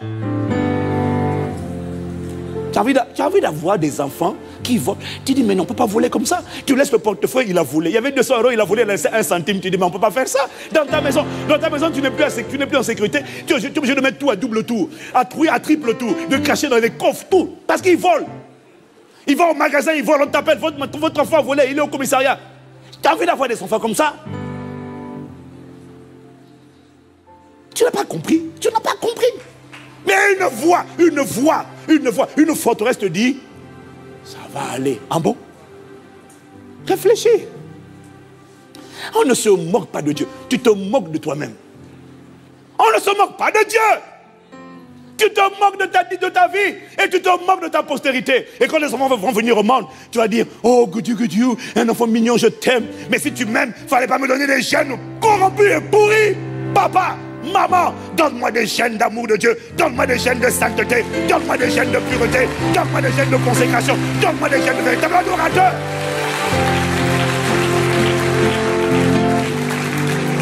Aimer, ce n'est pas des mots, ce sont des actes. Alors prépare les enfants que tu auras. Et si tu en as déjà, corrige la trajectoire par l'obéissance. Et la grâce et la miséricorde va affluer. Et la miséricorde va affluer. Et la miséricorde va affluer. J'ai pas entendu ton amen. Ce sont des mensonges. Mais tu n'as pas idée du nombre de gens qui ont cru en ces mensonges et qui démontrent leur foi dans ces mensonges. Parce qu'ils ne changent pas. Et les paroles viennent dimanche après dimanche. Et une voix te dit toujours, pour les autres, oui. Pour toi, ça va aller. Et ces mensonges ont été entretenus et nourris par des enseignements limités qui nous ont décrit Dieu comme étant un bon Dieu, un papa d'amour, mais qui ne nous ont pas décrit l'autre facette de Dieu de Romains 11, verset 22, qui te dit considérez donc la bonté et la sévérité de Dieu. On nous a enseigné tellement sur la bonté de Dieu qu'on a compris que Dieu est bon. Mais on ne t'a pas appris que Dieu est sévère, c'est un juste juge, c'est un feu devant. Ça, on te l'a dit, mais tu n'as pas voulu accepter cette partie-là. Tu as appris seulement la partie Dieu est bon. Mais à la maison, quand je volais, à la maison, quand je faisais une bêtise, mon père ne disqualifiait pas mon futur. Alors donc cette voix te dit, mais de toutes les manières, Dieu est trop bon. Attends, c'est ton père, non? Oui. Est-ce que ton père a saboté ton... Est-ce qu'il t'a mis dehors? Même que tu avais dit, je te mettrai dehors si tu fais ça. Est-ce qu'il t'a mis dehors? Non. Alors, tu vois, Dieu est comme ton père. Il parle. Mais si tu fais, il n'y aura pas de sanction. Ah oui, mais c'est parce que tu n'as pas compris une chose. Le papa, là, c'est à la maison. Mais si ton père, même ton père naturel, est à la fois papa, c'est à la maison. Mais s'il est magistrat, au tribunal, ce n'est plus papa. Si ta mère est magistrate, au tribunal, ce n'est plus maman. C'est madame le juge. Monsieur le juge. À la maison, c'est l'amour qui est le critère d'appréciation, d'évaluation. Au tribunal, c'est la loi et la justice. Ah ouais, c'est la justice.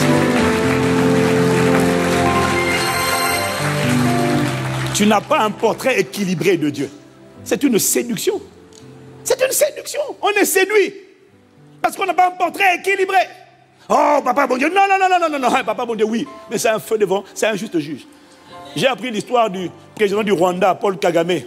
Quand il a pris, je crois que c'est son premier mandat, son frère a été pris en flagrant délit de détournement de biens publics et tout ça. En tout cas, il y a eu plusieurs accusations qui étaient fondées.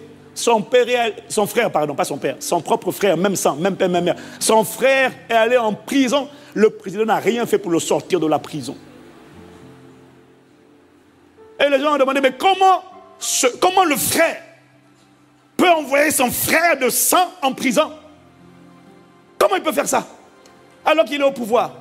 Ah oui, mais c'est parce que ce n'est pas son frère qui l'a envoyé en prison. C'est le premier magistrat, le garant de la magistrature suprême qui l'a envoyé en prison. Parce que c'est la loi qui a parlé. Ce n'est pas sa volonté personnelle qui a parlé. C'est la loi qui a fait, qui a été prépondérante. Jésus dit dans Jean 12, verset 40. Mais tu sais tout ça, tu sais déjà. C'est les mêmes passages que tu sais, mon frère et ma soeur, tu connais. Jean 12, 47 à 48. Si quelqu'un entend mes paroles et ne les garde point, ce n'est pas moi qui le juge, car je suis venu non pour juger le monde, mais pour sauver le monde. Celui qui me rejette et qui ne reçoit pas mes paroles a son juge. C'est qui son juge? Ce n'est pas moi, dit Jésus, c'est la parole que j'ai annoncée. Il ne peut pas, même s'il t'aime, rien que pour tes beaux yeux, il ne peut pas te préserver le châtiment. Un chef d'État, même s'il t'aime, si c'est un chef d'État dans un pays de justice, regarde les pays où il y a la justice véritable. Si tu es le meilleur ami, même l'enfant du chef de l'État, il ne peut pas te sauver quand tu as été pris en flagrant délit. Parce qu'il ne peut pas exprimer sa volonté. C'est la loi qui va exprimer sa volonté. C'est pas lui. Ses émotions ne peuvent pas intervenir. Il ne peut pas sauver quelqu'un qui est pris en flagrant délit. Est-ce que quelqu'un me suit? Il ne peut pas ne pas faire appliquer la loi. Pourquoi? Parce que ne pas faire appliquer la loi, c'est affaiblir la loi. Affaiblir la loi, c'est affaiblir l'état de droit et c'est affaiblir l'autorité du chef de l'État. Affaiblir la loi, c'est envoyer un message à tous les transgresseurs de la loi en leur disant, vous pouvez désobéir autant que vous voulez, il n'y aura pas de conséquences. Voilà pourquoi un chef de l'État ne peut pas affaiblir la loi. S'il affaiblit la loi et qu'il ne l'applique pas, et c'est ce qu'on voit dans plusieurs pays, quelque part là-bas, dans certains continents. Quand il affaiblit la loi, il envoie un message à tout le monde. Vous pouvez transgresser la loi. Le problème, c'est que si on peut transgresser la loi, ça veut dire qu'il n'y a plus d'État. Il y a maintenant le chaos, l'anarchie, le désordre. Ce n'est plus un État. On est en train de détruire un État. Et Dieu m'a dit de te dire, ça n'arrivera jamais dans le royaume des cieux. Tant qu'il est Dieu. Et il le sera pour l'éternité. Ça ne changera pas. Il peut t'aimer. Il trouve que tes yeux sont magnifiques. D'un noir ou d'un marron ou d'un bleu ou d'un verdâtre. Magnifique. Il aime tes yeux. Mais il ne changera pas pour tes beaux yeux. Non. Chacun donne-moi des beaux yeux. Alléluia. Est-ce que quelqu'un me suit?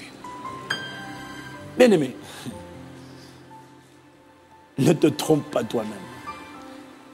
Oh, qui tu avais si bien commencé. Remets-moi le passage là.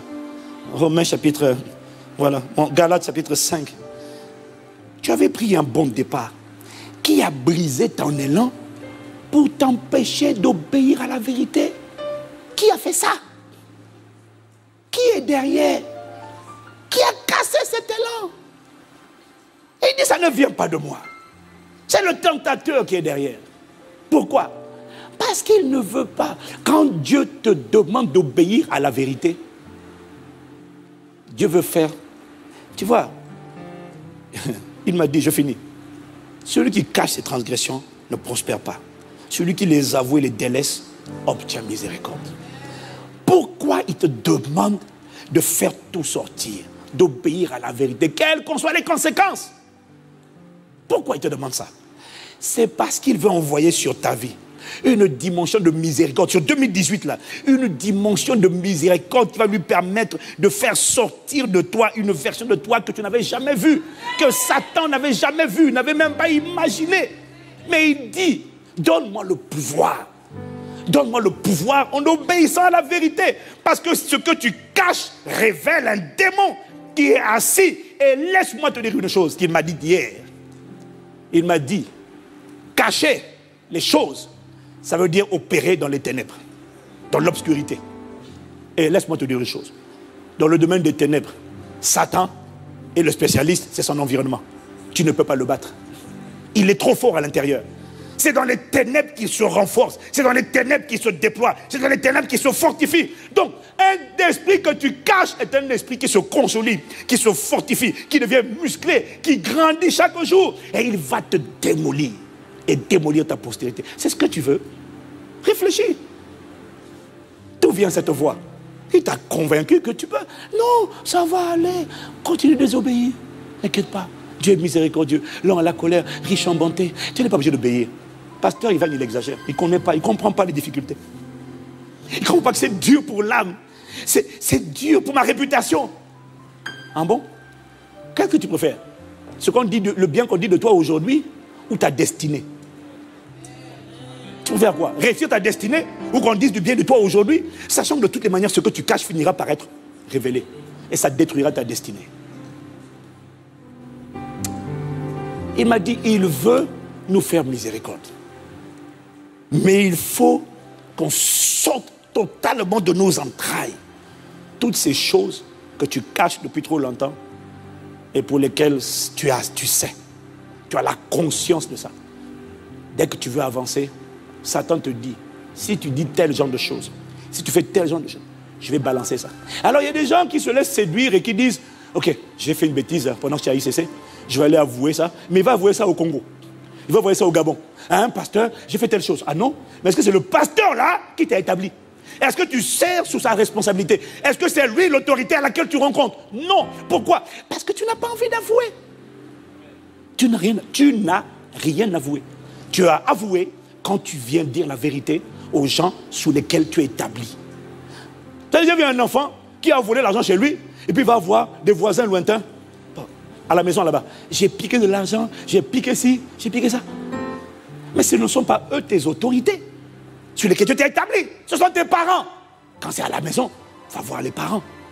C'est là que tu as vraiment fait un acte de repentance. Sinon là, tu allais voir le voisin qui habite à 5 km. Et tu lui dis bien, surtout, ne dis rien à mes parents. Et tu me dis, je me suis confessé. C'est ce qu'on appelle de la comédie. Bien aimé, on n'a plus le temps pour la comédie. On n'a plus le temps. On a une histoire à écrire. Tu es destiné à manifester. Une lumière à faire resplendir. Une gloire à révéler. Confessez vos péchés les uns aux autres. Et priez les uns pour les autres. Afin que vous soyez guéris. Tu n'as pas idée du nombre de maladies et d'afflictions qui sont le fait de ce que tu caches. Il y a des maladies présentes. Mais comme toi, tu es en bonne santé, tu te dis, il y a une voix qui te dit, tu vois, il a annoncé les maladies. Tu n'en as pas chez toi. Je t'avais dit, yo, peace, ça va. C'est même pas ça va aller, mon type, ça va. La voix du tentateur te dit, ça va. Mais attends demain. Attends demain. On ne se moque pas de Dieu. Le Seigneur nous supplie. Le Seigneur nous interpelle. Pas pour te détruire. Il te dit, donne-moi le pouvoir. La semaine dernière, je t'ai dit obéir aux autorités. Cette semaine, je t'en supplie. Obéis à la vérité. Tu pourrais si bien obéir à la vérité. Incline la tête avec moi. Kayaraba setelere. Kayarare mara. Porosa. Ayerere mara. Serere mara. Pardonne-moi, Seigneur, Jésus-Christ, mon sauveur. Pardonne ma folie. Ah, pardonne-moi d'avoir cru à ses voix. Pardonne-moi d'avoir cru aux tentateurs. Pardonne ma folie. Pardonne mon autoséduction. Pardonne-moi. Pardonne-moi. Pardonne-moi. C'est pardonne-moi. Pardon pour ma folie. Demande pardon là où tu te sens concerné, là où tu te retrouves. Demande pardon pour les raisonnements auxquels tu as cru, les forteresses de mensonges auxquels tu as cru. Et tu as démontré que tu y croyais en te disant, pour moi ça va aller, je peux cacher, ça va aller, personne ne saura. Mais il n'y a rien de caché qui ne sera révélé, bien-aimé. Pardonne, pardon. Cet esprit avec lequel tu cohabites a aveuglé tes yeux, il a percé tes yeux pour que tu ne vois pas la chute qui t'attend, pour que tu ne vois pas la chute dans ton futur, que tu ne vois pas la chute dans le futur de tes enfants, ce n'est pas la volonté de Dieu. Le Saint-Esprit te dit, avoue seulement. Celui qui cache ses transgressions ne prospère pas. Ce n'est pas possible. Il n'y a rien de caché qui ne sera révélé. Arrête de te laisser séduire et de te tromper par des faux raisonnements. Humilie-toi. Tu dois avouer, confesser les attouchements, la fausseté, le mensonge, l'hypocrisie, les vols, les escroqueries, les choses pour lesquelles on ne t'a pas attrapé. Tu les as arrêtées, mais tu ne les as jamais avouées. Le dossier n'est pas effacé, le sang n'a pas effacé, l'esprit qui t'animait n'est pas sorti. Il est là, il est couché, il attend. Pardon, pardon. Pardon, pardon. Ah, je te prie.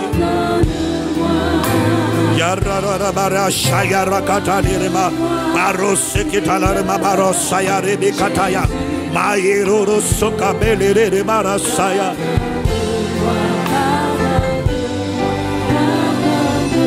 Délivre-moi, délivre-moi. Élève la voix là où tu es. Élève la voix là où tu es. Bien-aimé, je t'en supplie.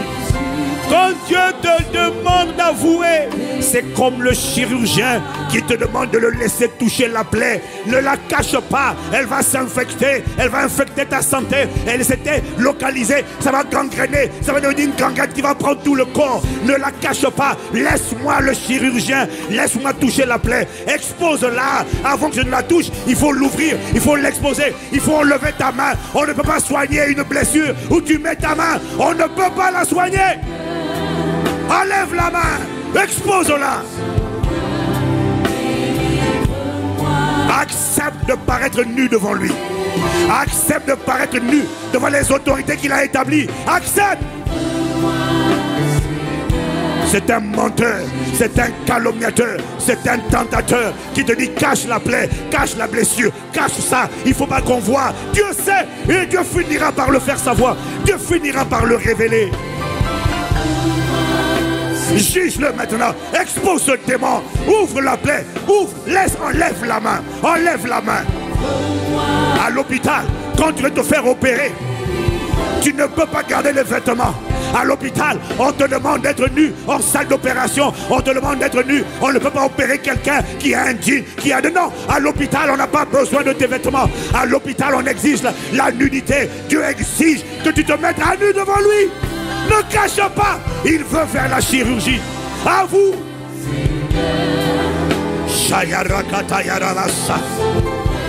Le Saint-Esprit te parle. Si tu entends ma voix, n'endurcis pas ton cœur. Je t'en supplie. C'est toi que je veux sauver. C'est ton histoire que je veux sauver. C'est ta destinée que je veux sauver. C'est ton mariage que je veux sauver. Ce sont tes enfants. Sors des ténèbres. Tu n'es pas excellent dans les ténèbres. Un seul est dans son terrain de prédilection. Il s'appelle le diable. Il s'appelle le calomniateur. Il s'appelle le dragon. Il s'appelle le menteur. Là, les ténèbres, c'est son domaine. C'est son terrain de jeu. Tu ne peux pas le battre sur son terrain. Tu ne peux pas. Viens à la lumière. Laisse sortir ta nudité.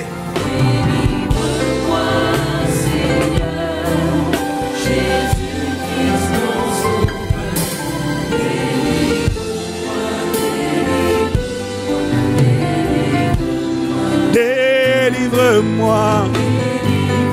Ah, délivre-moi par ta parole. C'est pour ça qu'il envoie la parole ce matin. C'est pour te délivrer de la folie. C'est pour ça qu'il envoie la parole. Si tu dis délivre-moi, il dit je viens d'envoyer ma parole. Qu'est-ce que tu feras maintenant? Quelle sera ta réponse? Quelle sera ta réponse? J'ai envoyé ma parole. Est-ce que tu vas saisir ma parole? Ou est-ce que tu vas croire à ces mensonges, à ces forteresses, à ces raisonnements, à ces systèmes de pensée qui se dressent contre ma connaissance, contre ma parole? Que feras-tu?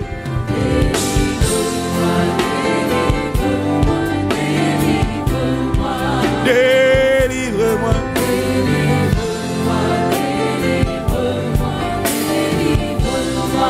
Délivre-moi.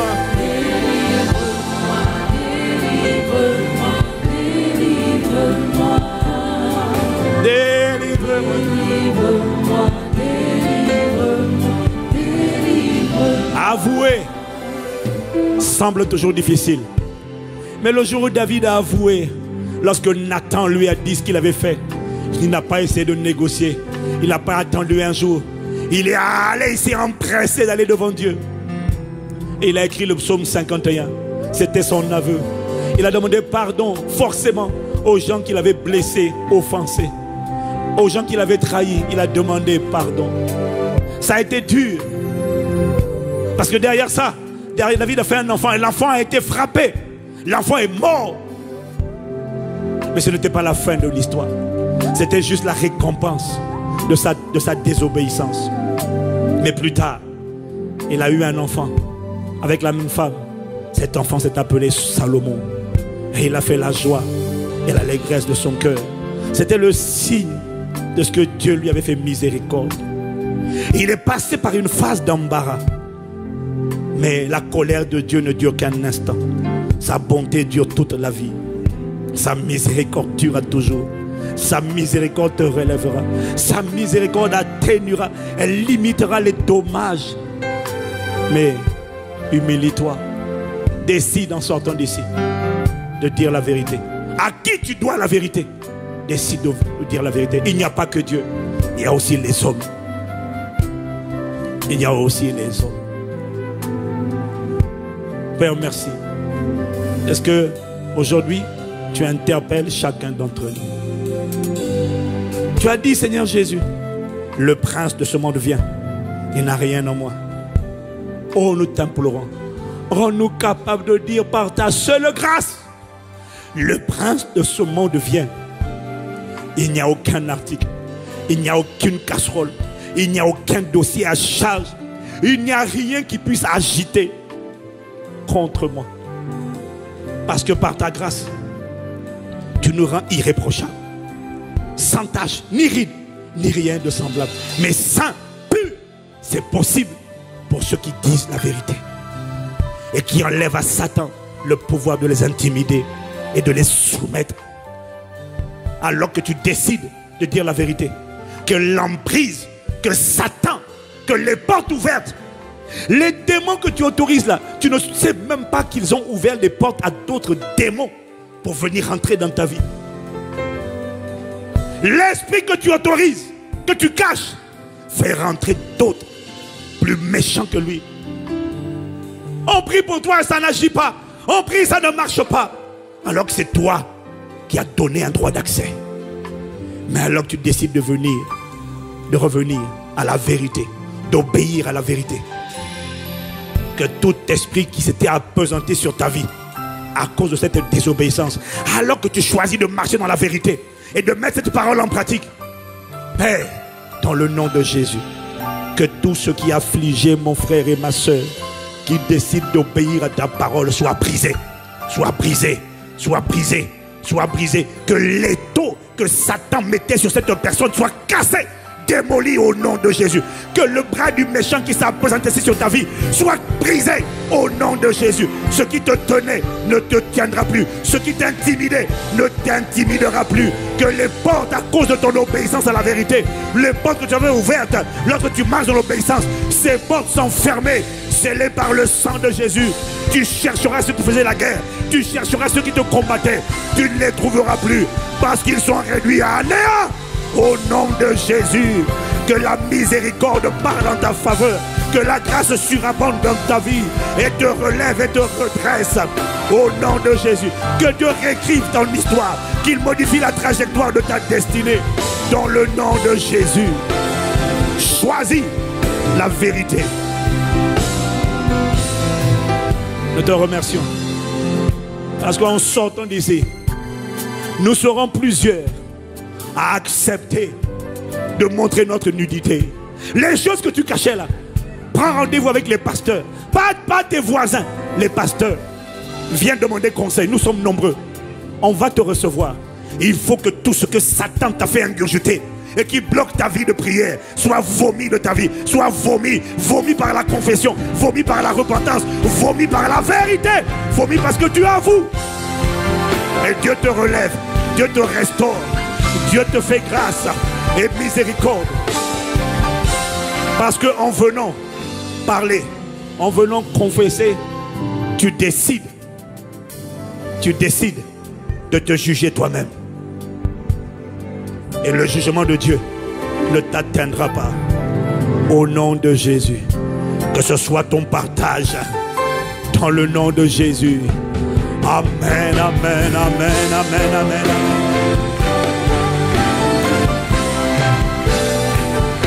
Amen, amen.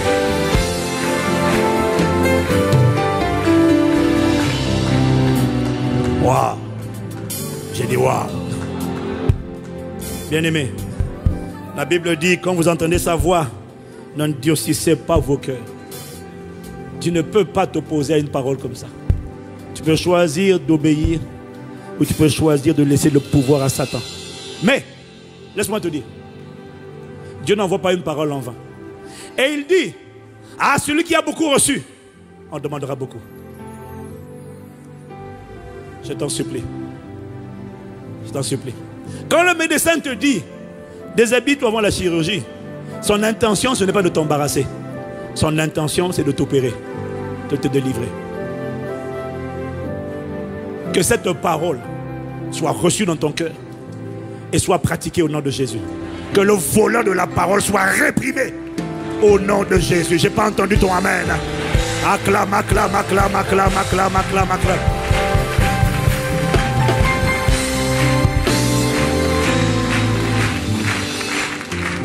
Alléluia.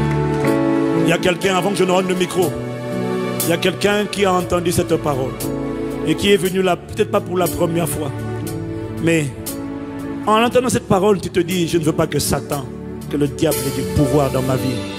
Je veux donner le pouvoir à Jésus, au bienfaiteur, à celui dont il est écrit qu'il faisait tout à merveille et qui n'a pas changé, qui est le même hier, aujourd'hui et éternellement. Tu as entendu cette parole et tu dis, pasteur, j'ai besoin de vous prier pour moi. Je suis comme l'enfant prodigue. J'avais rétrogradé, je ne connaissais même pas ce Jésus. Mais j'ai entendu parler de lui. Je veux le connaître personnellement. Je veux l'inviter dans ma vie. Je veux que ce qu'il a fait pour plusieurs des gens que je connais, qu'il le fasse également dans ma vie. Je veux que Jésus entre en moi. Lève ta main si tu es concerné par cet appel. Lève la main. Les têtes inclinées vers le sol. Les têtes inclinées. Je lance un appel à une personne qui veut revenir à la maison. Qui sait que toi, tu es l'enfant prodigue. Tu t'étais perdu, mais tu veux te retrouver. Tu t'étais éloigné, mais tu veux revenir à la maison. Par la religion, mais tu veux revenir à Jésus, le bon berger. Tu es une brebis qui t'était égarée, mais tu veux revenir à la bergerie. Lève la main bien haut que je la vois. Lève la main bien haut que je la vois. Bien haut que je vois ta main. Bien haut.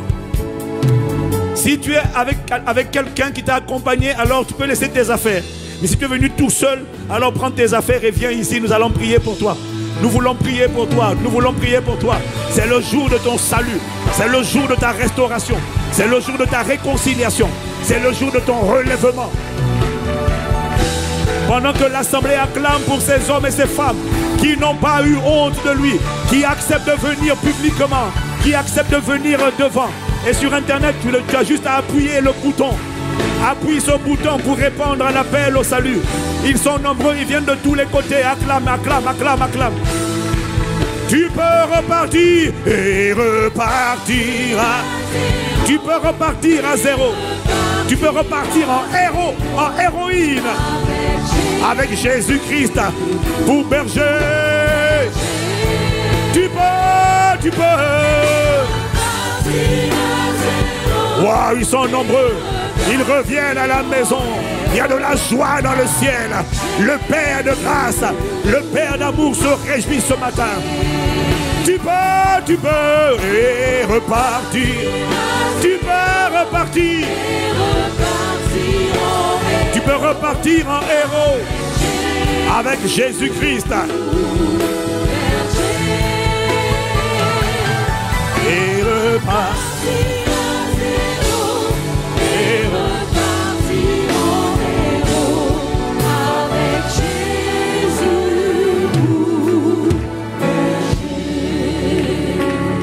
Père, prépare-moi. C'est ce que Dieu va faire avec eux. Pur et saint, prépare-moi à être un sanctuaire. Juste et droit, avec gratitude. Père, je veux être un saint sanctuaire, un palais de Dieu sur la terre, un palais consacré. Ah, bah, Père, Père, Père. Lève les mains là où tu te trouves, derrière, là où tu te trouves, lève les mains. Sur Internet et dans cette salle devant, lève les mains. Lève les mains, c'est un signe d'abandon. C'est une manière de t'abandonner. Lève les mains. Avec. Père, je veux être un saint sanctuaire. Un saint sanctuaire. Un saint sanctuaire. Un palais de Dieu sur la terre. Un vase d'honneur pour ta gloire. Fais de chacun de ces bien-aimés que ta main se positionne sur chacun. Onction de Dieu. Guéris les cœurs brisés. Restaure, libère, brise les jougs, ôte les fardeaux. Que la main de Satan sur ses bien-aimés soit brisée au nom de Jésus. Que la main du Seigneur se pose pour prendre le pouvoir, pour écrire leur histoire. Un saint sanctuaire.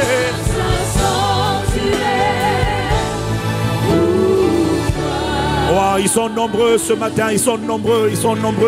Ils sont plusieurs dizaines. Il y a de la joie dans le ciel, même lorsqu'un seul pécheur se repent. Father, we are grateful. Nous sommes reconnaissants. Bien-aimés, sur Internet, waouh, il y a 112 personnes qui ont cliqué. 112 personnes qui quittent la désobéissance, qui retirent le pouvoir à Satan et qui le donnent au Saint-Esprit, à l'Esprit de Jésus. Bien-aimés, de la prière, vous êtes venus devant, je prie pour vous, avec une prière qui est simple. Mais la prière que je vais vous faire est puissante. Jésus a dit, je frappe à la porte de ton cœur. Si tu ouvres, j'entrerai. Je souperai avec toi et toi avec moi. Il frappe à la porte de ton cœur. Pas la religion, c'est Jésus qui veut rentrer. Ce n'est pas une religion. Ici, on ne croit pas à la religion, on croit à Jésus. Il veut établir avec toi une relation, te ramener à la maison. Il a dit, il y a beaucoup de place dans la maison de mon Père. Je suis venu vous préparer une place. Il veut te ramener à lui. Il veut d'abord être ton sauveur et ensuite être ton Seigneur. Mettre la main sur ta vie et remodeler ta vie. Changer la trajectoire de ta vie. Donne-lui le pouvoir en lui obéissant. Et tu verras comment en quelques mois, ta vie sera méconnaissable. On verra la splendeur à la place de la cendre. On verra la beauté sortir de toi. Et tu deviendras un témoignage. Levez la main, vous qui êtes venus devant. L'église lève la main également. Vous allez incliner la tête pour rester concentré. Vous allez répéter ces paroles avec moi à haute voix. Et l'église va vous accompagner. Seigneur Jésus, j'ai entendu ta parole. Je te demande pardon pour mes péchés, ma désobéissance, mes mensonges, ma fausseté. Je demande pardon. Aujourd'hui, purifie-moi par ton sang précieux. Je renonce au mensonge. Je renonce à Satan. Je renonce au péché. Aide-moi à marcher en nouveauté de vie avec toi. À partir d'aujourd'hui, entre en moi. Sois mon sauveur. Sois mon Seigneur. Prends le pouvoir sur ma vie et transforme-la selon ta volonté.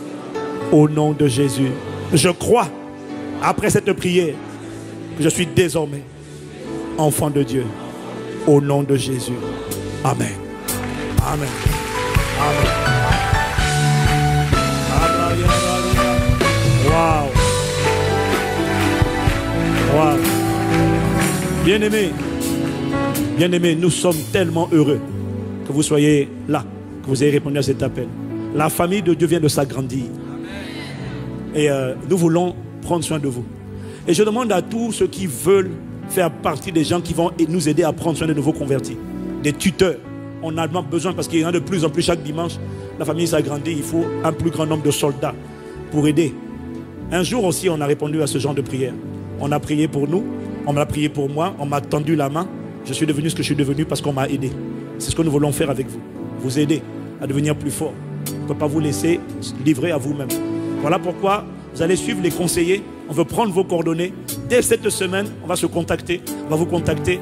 Et le cocktail de bienvenue, c'est quand? Le cocktail de bienvenue aux champions. Si vous pouvez être là, c'est un mercredi soir. Si ce n'est pas maintenant, ça sera. Si ce n'est pas en février, ça sera en mars. Et on sera là, tout le staff pastoral avec vous, pour vous accueillir personnellement, individuellement. On prendra le temps de célébrer Dieu pour vos vies. Sachez qu'on est ensemble, on est une famille. On va vous prendre par la main et vos vies ne seront plus les mêmes. Au nom de Jésus. Amen. Veuillez suivre les conseillers sur ma gauche. Acclame, acclame, acclame là-bas. Acclame, mieux que ça, mieux que ça. Mieux que ça.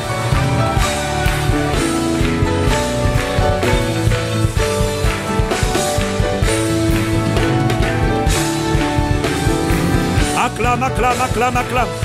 Acclame, acclame. Acclame, acclame, acclame, acclame, acclame, acclame. Father, we thank you. Il y a de la joie dans le ciel lorsqu'un seul pécheur se repent. Wow.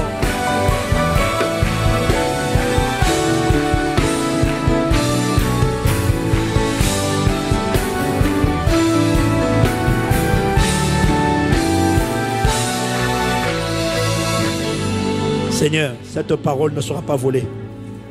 Elle sera reçue et gardée dans nos cœurs. Merci pour ce moment, ce culte, pour nos forces que tu as renouvelées, pour ta parole que tu as libérée, pour nos cœurs que tu as convaincus.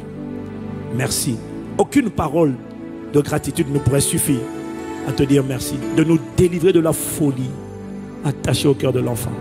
Et merci pour tes grâces, tes bontés, tes bienfaits, tes compassions. Merci. Ce n'est pas fini pour nous tant que tu n'as pas dit que c'est fini et tant que nous décidons d'obéir à la vérité. Je vois des vies transformées et une version de toi que ta famille, le monde n'avait jamais connue, que l'enfer n'avait jamais soupçonné. D'ailleurs, c'est la raison pour laquelle l'enfer ne veut pas que tu donnes le pouvoir au Saint-Esprit. Mais l'enfer a échoué, Satan a échoué dans ta vie. Et une version extraordinaire de toi sera manifestée avant la fin du mois de juin. Au nom de Jésus. Tu commenceras avec un témoignage à la gloire de son nom. Dans le nom de Jésus. Amen, amen, amen, amen, amen.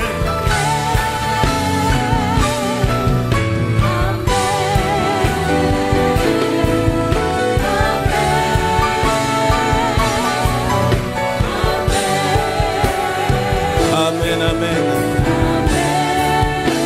Est-ce que nous pouvons encore acclamer la présence et la parole de Dieu? Amen. Amen. Nous sommes bientôt arrivés à la fin de notre célébration. Est-ce que nous pouvons tous ensemble dire au revoir à notre famille connectée avec nous et à dimanche prochain par sa grâce? Et nous pouvons maintenant prendre place pendant quelques instants encore. Alors nous rappelons que le message et tous les enseignements qui sont donnés